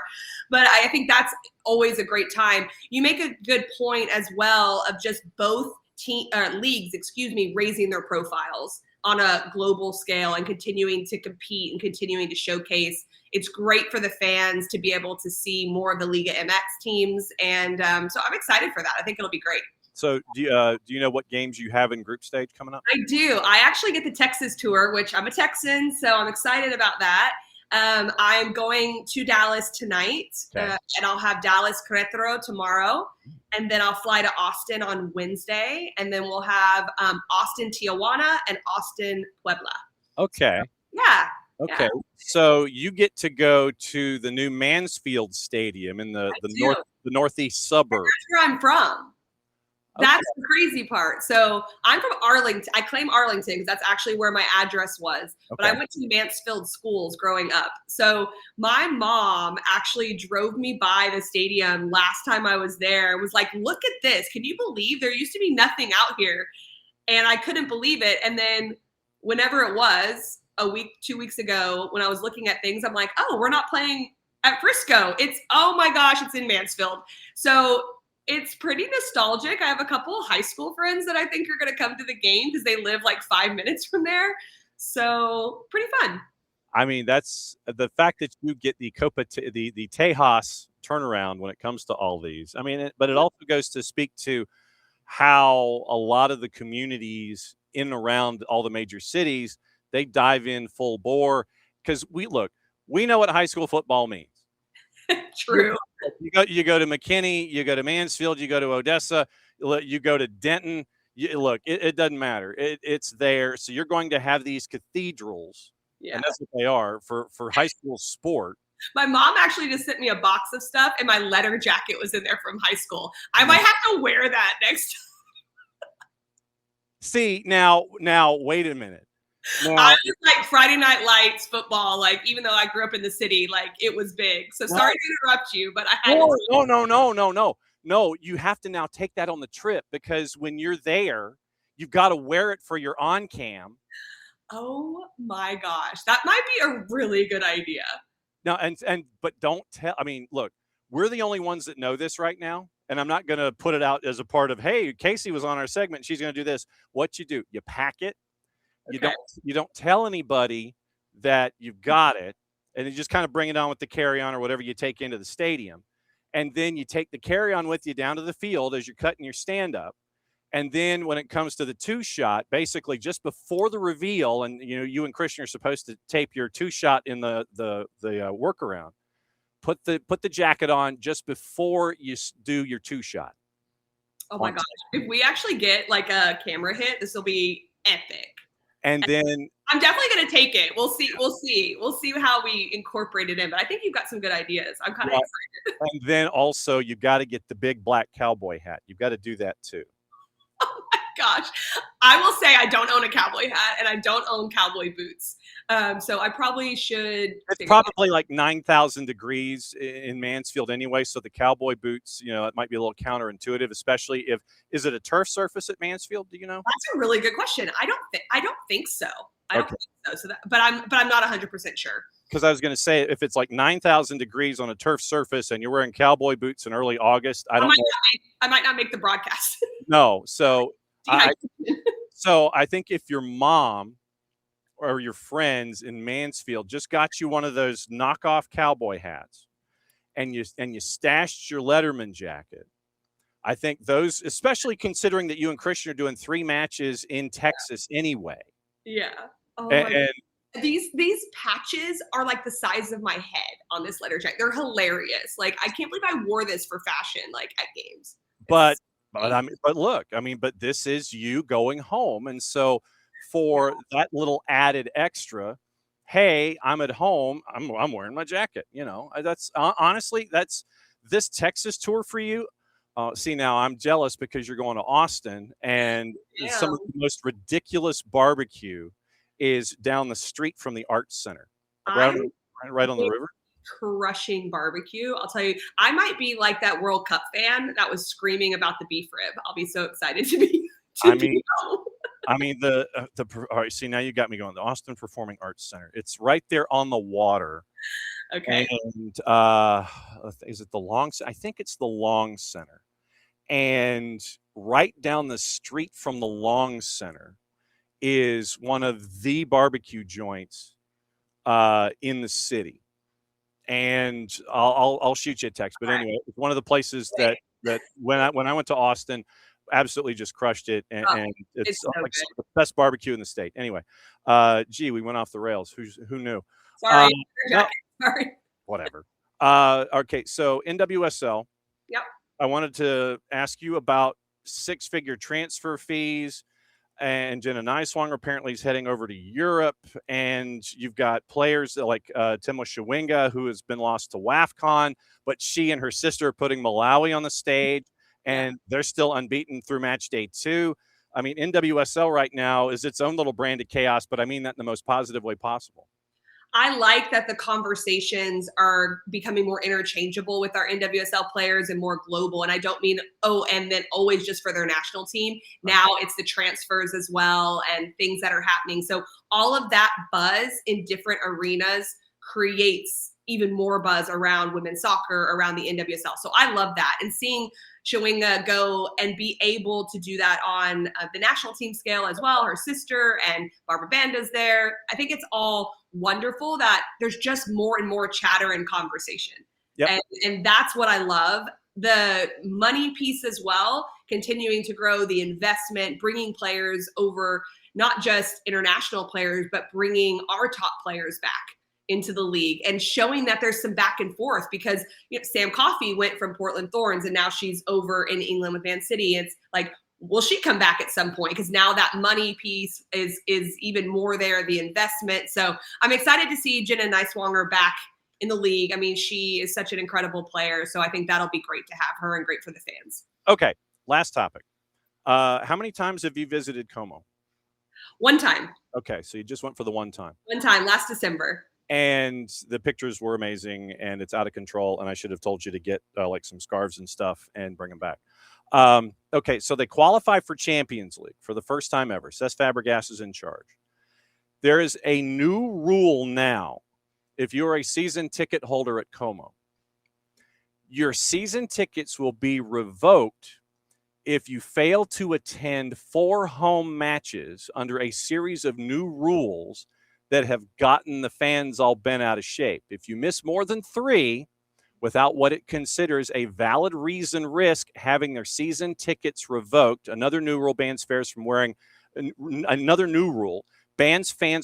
the opposing team's shirts or scarves anywhere in the stadium except in the away section. So what do you think about those two rules? It's the first time I'm hearing this, so this is real reaction.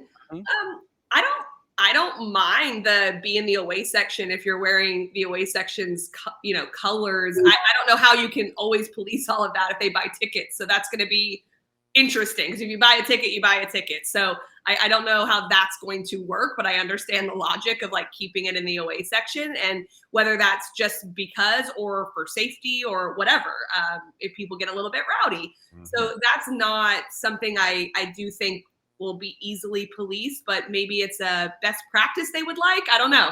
Maybe they're just throwing it out there. So that's what I would think, because I don't know how you do that if they buy a ticket.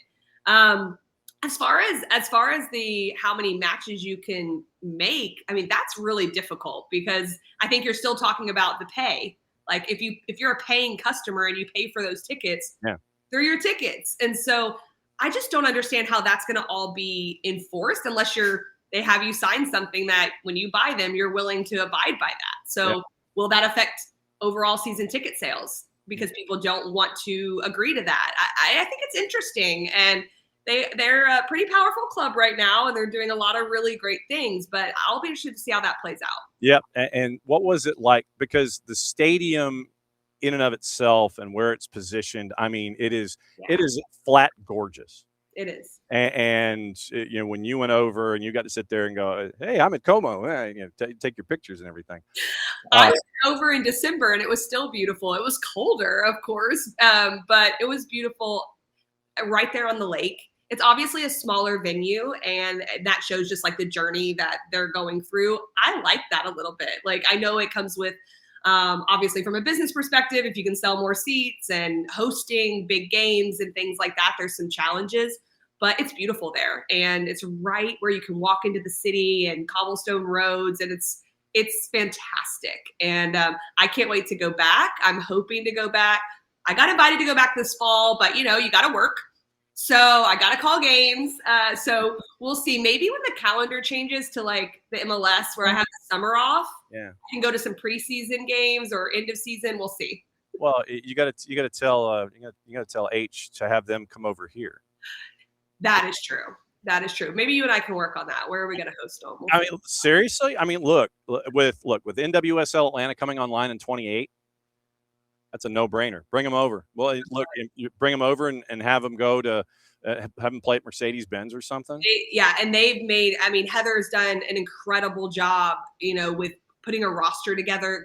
And to go from where they were in 4th division to Serie B to now Serie A, and figuring out like you have to make the jumps of signing new players. And I'm really excited. I've been on that journey with her behind the scenes of just being a sounding board and chatting with her as her friend, and she's just done an absolutely incredible job there. And so I'm excited to see how that goes this year. It's going to be a huge jump, and that's always difficult, but I'm excited for them. Serie A Femenil established in 68. Now you're going to have me go down that rabbit hole when it comes to the pyramid. No, I switched from the men to the women. Sorry, I transitioned over there. What? That's fine. I don't care. I mean, it's just all right. So Heather fan. So wherever Heather goes, I'm a supporter. Yeah, no, it's all good. So now I'm going to sit there. I'm going to look at her roster and see if there are any American connections, and then go and see if what's going on with. We can get interviews and see. We always open up these doors when you show up here. Okay, so remember, pack the Letterman jacket. Okay. And see if someone back home can get you a cowboy hat. Because like I said, if you're doing 3 matches in quick succession in Leagues Cup, for you, it's going back home, and you can sit there and and look the part, and Christian look at Yeah, some combination of all of that needs to happen, like in some way, shape, or form in this week. So I think that would spice some things up a little bit. I'm on it. Text me when it's going to happen, so that way I can watch it and I can see if I can pull the video. And we'll run that as a part of it. It's always great to see you, my friend. Safe travels, and enjoy Copa Tejas Leagues Cup style. And we'll catch up with you soon. The door's always open. Doesn't have to be now, but it's always now. Sounds good. Good to talk to you. All right, there she goes. There goes Kacey D. Where'd she be? She'd be on the road. See, now this is the fun part. I can't wait. Now that we've put this stuff in her head with Kacey, She has to take the Letterman jacket. She has to. And that stand up there in Mansfield, if they're doing the on-camera whip around, or even if they have booth cam, she has to have the Letterman jacket. And then I think maybe for match day 3, then she can, wear the cowboy hat or something like that. And then I'm sure that, what would really be funny is if match day 1 in Mansfield, she wears the Letterman jacket. Match day 2 in Austin, she wears the cowboy hat. Match day 3, Christian wears the cowboy hat. And she looks at him like he's lost his mind. Just programming on camera. That's all we're doing. Okay. It's always great to catch up with Kacey and find out what's going on with her. So she's got 3 matches in Leagues Cup around the corner. And we'll roll with that. Okay. So that is there is that rundown with all those things. So it's always great to catch up with KCD. Orlando Pride have signed forward Gabby Nunez through the end of the 26 season. A Brazilian international joins the Pride through the end of 26. So that just came across from the Pride website. Strasbourg confirmed Gio Reyna's joined on a 5-year deal. Okay, Leagues Cup tonight. We'll go through juice boxes and assignments here and let you know what's going on. Coming up around the corner, it is Santiago Lopez, and catching up with him as we did yesterday as El Farolito goes back-to-back in the NPSL. And we find out from him about how difficult it was to manage two teams, not necessarily a first and a second, but 2 separate squads, 2 separate competitions, and win them both. And one of them is back-to-back in the NPSL. Okay. Tonight, when it comes to who's calling what, and there are certain accounts on the 280-character app where we know who is doing what and who is calling what. Let me see if the assignments are out yet for tonight. I don't believe they are as of yet. Yeah, we got the NWSL comms, and that was from the weekend. We do not know what's going on tonight with Leagues Cup yet. But start times and show times for the schedule in Leagues Cup tonight, and it goes through seeding and all this kind of stuff. And so tonight it is Columbus and Atlas at Scotts Miracle-Gro Field. 7:45 kick, so that means 7:55, I think, on Apple TV. Columbus and Atlas in Columbus. It is Team 17 hosting Team 32. 7:45 on Apple and FS1 at TQL. That means it's 7:55. That much I do know. Cincinnati, FC Cincinnati at number 6, Pachuca at number 20 at TQL. Apple TV, 8 o'clock Eastern, which means 8:10. It is Charlotte FC and Pumas from the bank in Leagues Cup Phase 1, 8:10 Eastern. That was on Apple TV. 8:40, it is Loons, ranked 13th, and FC Juarez, and this one is at Allianz, 8:40 kick on Apple. The back end of the doubleheader might be 10:10 if it's Tigres and RSL, and this is at America First Field. So Tigres is the home team because they're ranked number 2. RSL is ranked number 30, but in this one, in the League Cup, in this phase, RSL, they are listed as the away team, even though it is in their home venue. Our Jarrett Smith will be there tonight. So I'm thinking 10:10 start because it's the back end of a doubleheader, but don't quote me. And then 10:40, it is Vancouver and Atlante. Now, remember, the ownership group for Atlante purchased Monterrey's charter in Liga MX, and that's why Monterrey went away after last season, and Atlante came back in. So initially, this would have been Monterrey at Vancouver, but it is Atlante ranked 34 and Vancouver ranked number 9. That one, once again, Apple TV 10:40 is the start time there. So let's get you into your juice boxes in these particular matchups, and let's see if we can get any kind of participant. So are we calling it U.S.? Are we calling it? No. So we're calling it North and Central America is where we're calling it. So Leagues Cup juice boxes, and they actually do exist.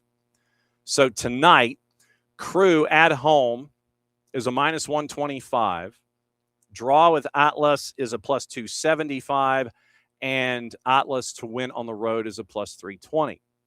FC Cincinnati, even money plus 100, hosting Pachuca. Pachuca is a plus 2.25. Your draw is a plus 290. Charlotte FC hosting Pumas is a plus 125. So they're favored on the plus side at home. Draw is a plus 270. And Pumas is a plus 188. Loons and FC Juarez. Loons are a minus 132 at home. FC Juarez is a plus 309. And your draw is a plus 290. Tigres is a home team on the road as a dog. Since, once again, this is being played at America First, Tigres is the home team playing RSL, designated. So Tigres on the road is a plus 175, draws a plus 260. Real Salt Lake is a plus 140. I like the draw option here at the very least because of Tigres being Tigres, and they're still Tigres. I think that being at America First might sway things a little bit, but I don't think it'll sway it all the way over by comparison.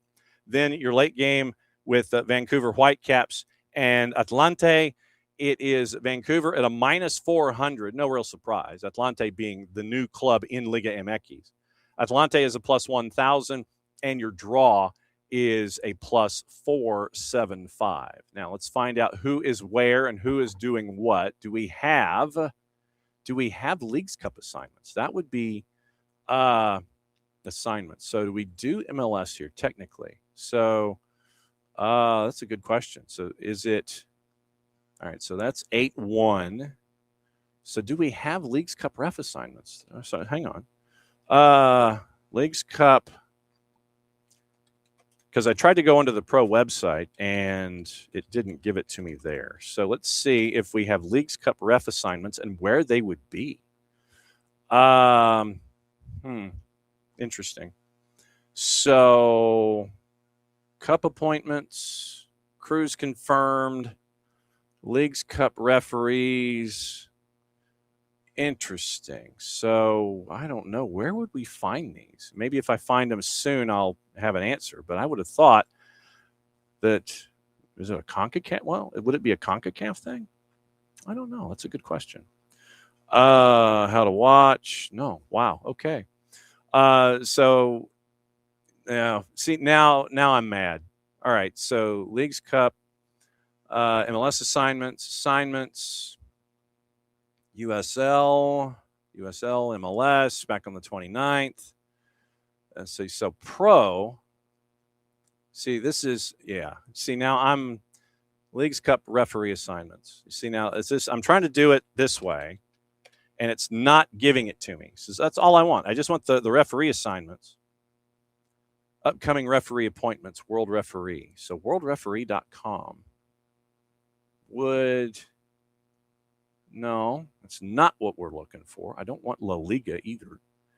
No, absolutely not. Home.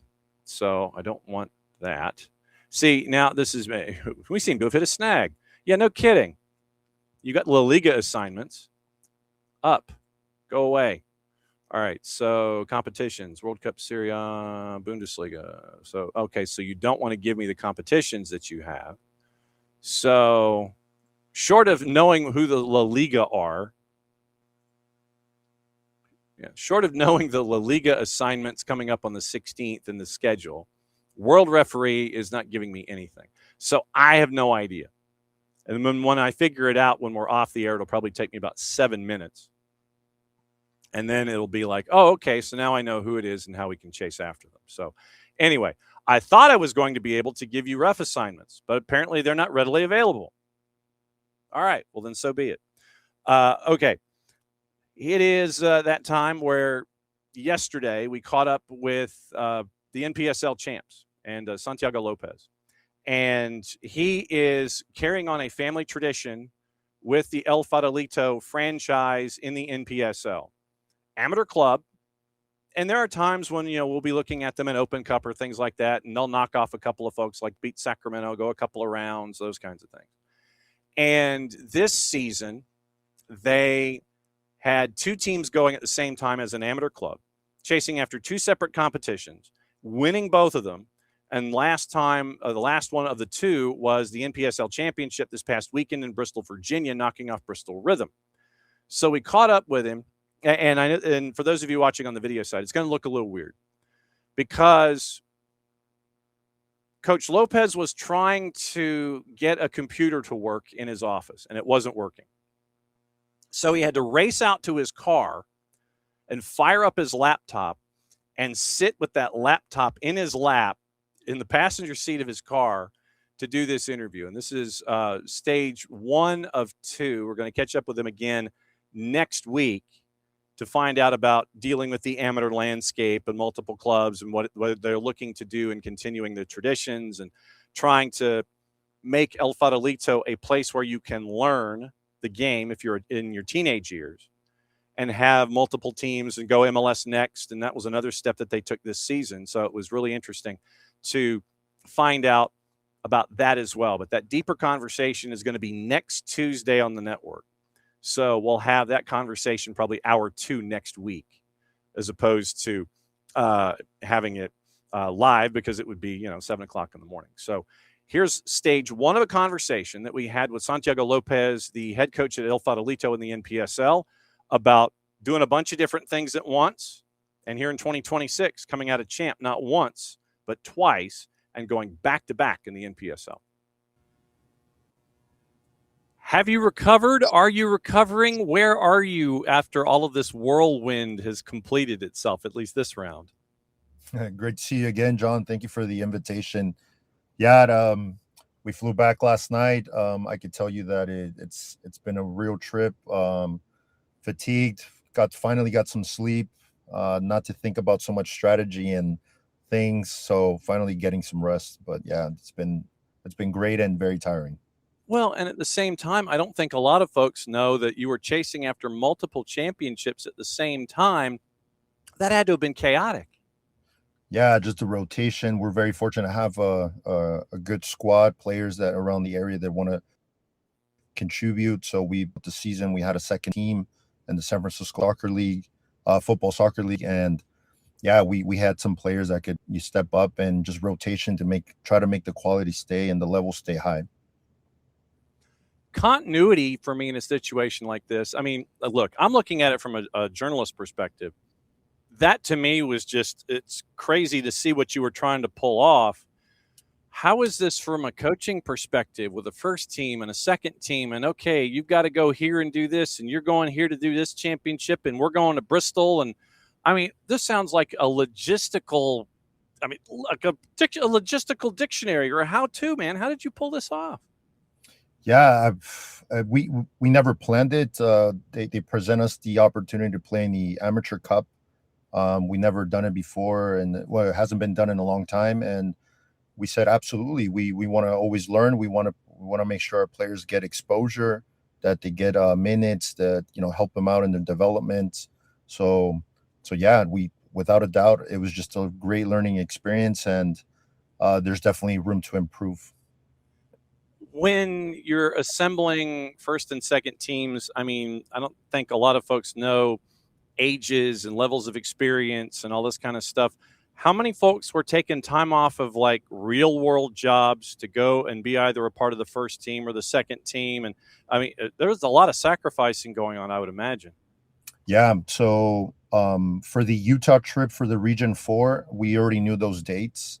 So a lot of people take their time off. Luckily, there are just a lot of independent contractors, so they do their own thing, personal trainers and whatnot. So there's some that have more flexibility, and always with communication, we were able to manage that and then take not everybody that we would took in Region 4. We took a smaller group to the Amateur Cup in Milwaukee, and we just try to pull it off with managing the loads, the fatigue, and all that. So it was extremely challenging, but it all worked out. What did you learn about yourself in all of this? Oh, wow. That's a great question. I learned that I need to be more prepared and give more opportunities to players, previously knowing already they're going to be used at certain times. I knew we were going to fly to Utah. I should have played some of those players with more frequency previous to that, give them more repetition, because I feel like some of them that played in that in the Milwaukee semifinals, they didn't do as much as we expected, but it's not their fault. It was mine because I didn't prepare them enough. So I definitely need to prepare not just 24. I need to prepare everybody, including the second team, that when they need to step up to the first, they know exactly what to do. And unfortunately, some of them, because of my fault, they weren't be able to do that in Milwaukee. Well, and you know, when you have two teams, I imagine it's philosophically the same when it comes to approach and how you do things, you know, game day on the field. You can't be in two places at once. At least I don't think so, unless you've figured out something that a lot of coaches will want to bang on your door about. It's like, dude, how are you in two places at once? How did you navigate this from a coaching perspective and you know, a physio perspective, monitoring injuries, making sure everybody's 100% and all that? How did you monitor that, all this stuff? Yeah, well, communication with the player. Also, a lot of them already know how they are. I know when they're a bit tired. I know how they train. If they have some knock on their foot, I know how they play. So it's a lot of communication, understanding, and not pushing the player. There's players every coach wants their best players 90 minutes, but unfortunately you can't. So it's managing those type of loads and taking care of them, and just thinking of the bigger picture. We had some players that were injured for two key players in the first team that were injured for the Duluth quarterfinal here. And we had to sit them down because we were just thinking of Milwaukee, and luckily it all worked out. But it's just a lot of communication. How hard is it to go back to back? It's extremely difficult. Not so much about the game plan or the opponents. It's the environment inside the group. People get overconfident. They start realizing that they're starters, or they get more minutes than certain players. So it's a lot of group management. In the beginning of this year, I was coaching MLS Next Academy, and it was a real struggle for me to be at all the trainings before the Open Cup. We had 2 assistant coaches, but the group weren't responding. They weren't just bonding together. It was very, very stressful. And after I was done with that, we definitely took a more on the psychological and just personal roles of, you know, focus more on their personalities and just the game, and it just group management for sure. It's a more struggle for me. It's a more difficult thing to make everybody happy. When you're trying to navigate all of this, you know, like I said, I mean, just the fact that you were able to navigate and make sure that everything came out the other side. Have you ever been in your coaching career? Have you ever been in a calendar year or a season like this where you've had to jump through all of these hoops or juggle all the chainsaws or whatever? Have you ever been through a season like this before? No, it was his first time. Coaching two clubs at the same time, and then one club trying to manage 2 teams, a first and a second team.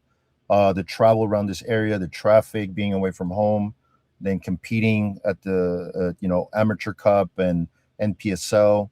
It was a lot of football, but hey, I'm extremely happy, and I, believe it or not, I have a lot of energy to continue and improve and try to keep, you know, reach as many champions as we can, for sure. When you go out into the communities and everybody sits there and they understand who you are and what El Farolito has been able to do, what's it like to get feedback on what you've been able to accomplish as an organization over the last couple of years? No, they're very happy. The main message is that they're extremely, extremely happy that I continued the tradition that my dad started. I know that there's a lot of, you know, the groups from the late 80s and 90s, they see what's going on, and now they're playing over, you know, their leagues when they're over 40s, 60s, whatnot. And what my dad or El Farolito created in those times, it was just a lot of pride and joy. Having a high level team that when MLS didn't exist, to have something that it was rooted, it was created here in the community. It was in the Mission District, how it all started from the ground up, from a third division in San Francisco Soccer Football League. It was really, really, it was planted and born and taken care of here in the Mission. And to see that they remember all those great times when before the MLS, having international games here, national team players playing at Boxer Stadium, El Farolito competing against First Division South America Mexican teams. So for us to continue to do that and have, you know, the name be spread out nationally, it's kind of the same feeling for them, and that's the main principle. They're just very, very happy that El Farolito still exists and is competing. So then, are you and I mean this in the organizational sense, is El Farolito happy where it is right now as an organization, making the impacts that it is, being in the leagues that it is? Is there any thought about growth or going other places? I mean, are you happy where you are and what you're able to accomplish there through that prism? Yeah, obviously we, at least for me, and I'm speaking for the same thing as a lot of the players, is that they want to be in a professional environment. They want to be pro. They want to be 100% dedicated to the game. Unfortunately, right now, that's not the possibility for whatever reason it is. And we just have to be patient and prepare ourselves as players and as coaches. But as an organization, I really don't know if giving shares or looking for sponsorship, you might have to exchange certain rights for the name and brand. And I know the main message of my sister, the president, and everybody else who are owners, we want to keep it in house and family. We want to be 100% local. So we just don't know, and we honestly don't even have the money to do that. It's always a struggle to maintain a business with a lot of employees. We want to make sure we keep things affordable in the restaurants. So it's a lot of things going on. And for now, I think we're very happy of being that amateur team competing against the pros. I think it serves as an example for the entire country that anybody could compete against a professional if you really want to, at least in soccer. And it's unfortunately we don't have promotion relegation for the good and the bad reasons, but this is one way to show that you can still compete. Yeah, and that was kind of why I was asking, because of the impact that you're making as an organization, capital O, where you are, you're making as much of a statement, and you are as loud as humanly possible with what you're able to do and what you've been able to do over the last couple of years. And that's why I was asking. It's like you're smashing things and everybody sits there and they understand come Open Cup or come NPSL and come amateur competitions. They know who you are. And I didn't know if there was any thought to, we're hitting home runs the way that we are, or, we're hitting solid singles and getting on base every single time and everybody knows who we are. That's why I was asking the question. Yeah, it's complicated. We've never heard from anybody approach. There's been sponsorship approaches, but like to go professional at a different level and stuff like that, we have never received anything. We don't know if that would ever happen, and I'm positive that they're willing to, listen to anybody. That's for sure. But for now, the main focus is to continue what we're doing right now and create a legacy in U.S. soccer. Santi Lopez, the head coach at El Farolito in the NPSL, going back to back. And they are, like I said, when they get into Open Cup, they make some serious noise. And it is no surprise when they knock folks off. If anybody claims that El Farolito out of the NPSL or whichever league you're associating with them, if anybody claims that, hey, look at this team, I've never, this is news to me, seeing them, come to who is El Farolito, then they're not paying attention. This past year in Open Cup, in the opening round, by the way that things were laid out, they stared at Sacramento Republic in 90 minutes, and it was a goalless draw. It took to the additional 30 before Sacramento would score twice, and it was a 2-0 win for Sacramento Republic in the first round this year, going through all of the qualifying rounds and all that kind of stuff. But yeah, back in March, so January 3, so 4.5 months ago, back in round number 1, they were paired up with Sacramento Republic. Sacramento Republic needed more than 90 minutes to beat them. So that was the latest foray into Open Cup that we've seen from El Farolito. But in years past, they've knocked off teams in the California footprint. They've made decent runs, and they've caused a lot of problems. And they've done this as an amateur club. And so next week, we're going to catch up with him and find out about really the difficulties in juggling all of these things and actual business, the chain of Mexican restaurants, and juggling that and what you want to do with soccer and how you want to grow the game there in Northern California and with everyone that you touch along the way. So that was the more of the up-to-date discussion about going back-to-back in NPSL. Next week, we're going to get into the behind-the-scenes stuff and all of the logistical things and all of the challenges that they face as they try to grow the game. And they really don't have a whole lot of resources. In a perfect world, when we talked about it off camera yesterday, he's like, I'd love to have like 2 fields. But obviously real estate being as a premium as it is in the San Francisco area, it reminded me a lot of what the Oakland Ballers in the Independent Baseball League did. They found Romandi Park, and it had been run down, hadn't been used for a while. They did kind of what Detroit City did. They found a resource, invested in renovating it, and now it has turned, if you see pictures of the Oakland Ballers in independent baseball, you see what they've been able to do with a very historic facility in Romandi Park. And so El Farolito is trying to do the same thing and trying to find that space. They play at Old Kezar Stadium, which to me is fantastic. And that was where, before Candlestick Park was built, that was where the 49ers played. And so the shell of what was once Kezar Stadium is there, and it took a while to get it to just, to be basically a stadium that has a runaround track and have it look bare bones-ish, but it is still where Old Kezar Stadium was. That's where they play some of their matches.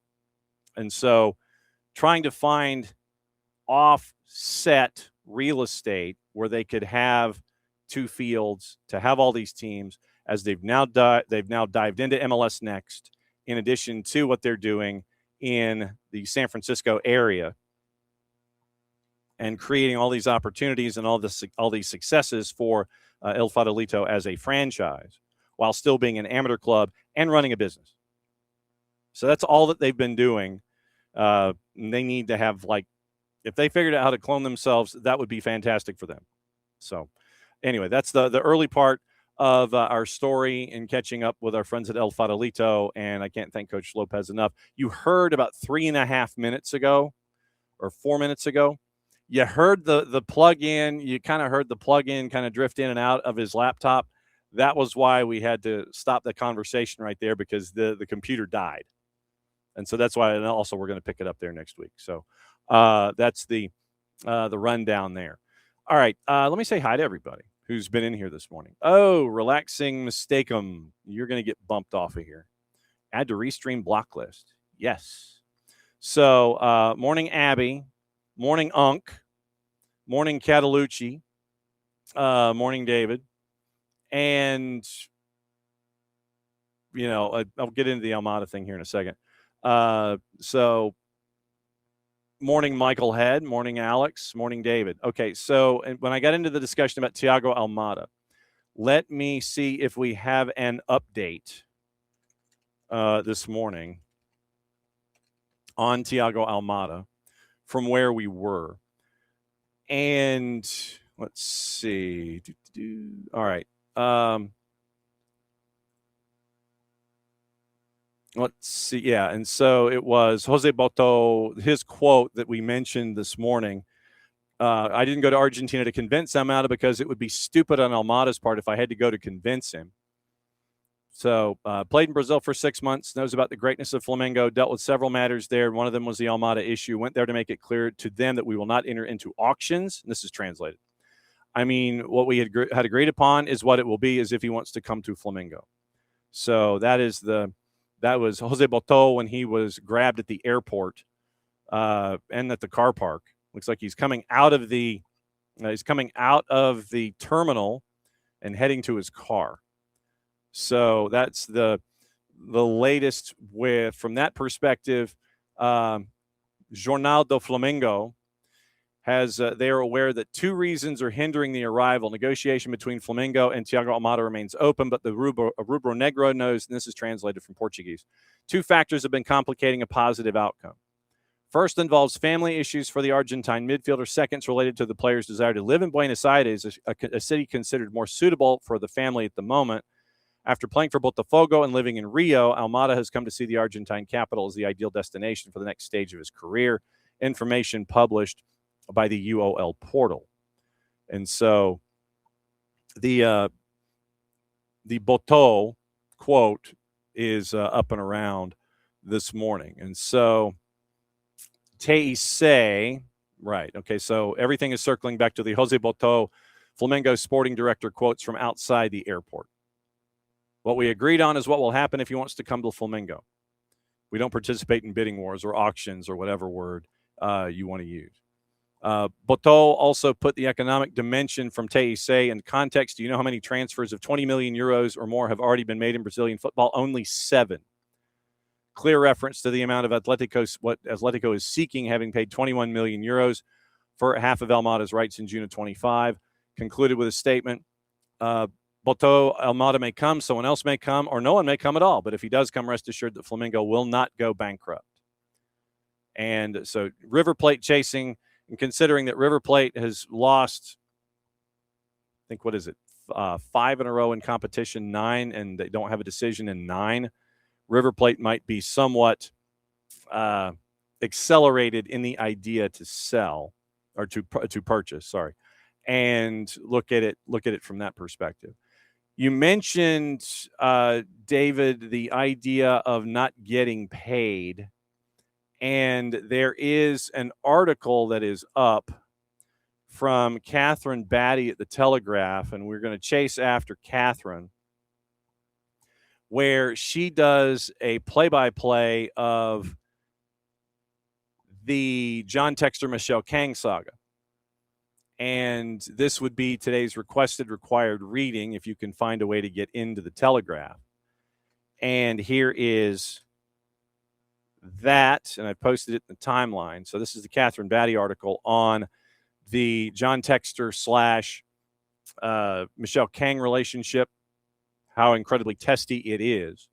So we're going to chase after Catherine Batty and see if we can get her thoughts, because, yes, Atlanta United is still owed north of $20 million. So we'll see if we can catch up with Catherine. And if we have to tape something, we'll tape it and run it. But I wanted to get into this article with her and what she has been able to find and discuss John Textor and Michelle Kang individually and then their relationship together. So that'll be kind of what we're chasing as we go when it comes to everything that is attached to that relationship. I'm trying to see if there's anything else that I'm missing on the list. We mentioned that, and that. Okay, what to watch, where to watch it, how to watch it, brought to us by our friends at Fanati, ftntz.co/soccer down here. That link is important. It helps them out, helps us out, and helps you out when it comes to anything and everything and all of the viewing habits that we have. At Fanati's, you can get all the BNs, and what I mean by all the BNs, it is everything that's up and running. It is Libertadores, Sudamericana. If you have not heard yet, we have a new episode up with Howard Hamilton, the founder of Soccer Metrics, for the Copa Libertadores show. That is up on the network. and they Libertadores Sudamericana, they're up and running.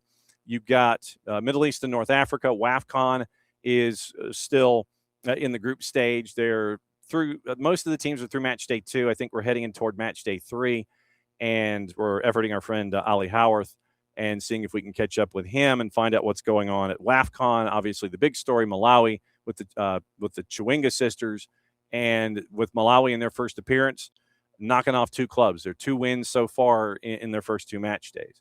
You get all of that. You get all the African continent tournaments, whether they're Olympic qualifiers or other tournament qualifiers. You get all that. You get Champions League.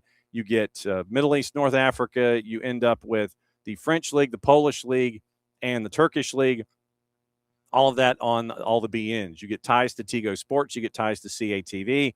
You get a lot of the A and B divisions in South America. You get TVV out of Venezuela, CDO Plus out of Chile. You get Liga 1 Max Pro out of Peru. And all of those leagues in one place, A and B divisions. And that's at Fanatis Tese out of Argentina. You get them as well at fntz.co/soccer down here. So on TV today, Leagues Cup doubleheader, FS1, Cincinnati Pachuca at 7:45, at Tigres and RSL at 10. U20 Championship quarterfinals, Costa Rica and Haiti is at 6:30. USA and Guatemala is at 10. Both of those are on FS2. 2 to NA has Leagues Cup, as does Unimas, simulcasting Tigres and RSL at 10. Apple TV has all 6 matchups. Fox ONE has the CONCACAF U20s. Paramount Plus has the CONCACAF Caribbean Cup. Portmore United and Salcedo is at 6. Violette and Defense Force is at 8. Central American Cup is on Paramount Plus at 8. Plaza Amador and Firpo, 10 o'clock. 2 choices, Antigua and Real Esteli, and Diriangen and Alajuelense. Veeks has your quarterfinals in the U20s. BN has AFCON at 4 o'clock. They also have it earlier than that, but they do know it's Tanzania and Ivory Coast. That one is at 4 o'clock this afternoon. So top of the hour, Larry Berg in front of all of the cameras and assembled media. Thanks to our friend Margaret Fleming at Front Office Sports. She's out the door. She's probably in the building now.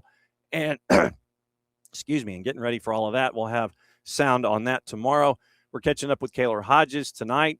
We'll have the 30 days that have been in the USL. We got to talk about what's going on in Oakland.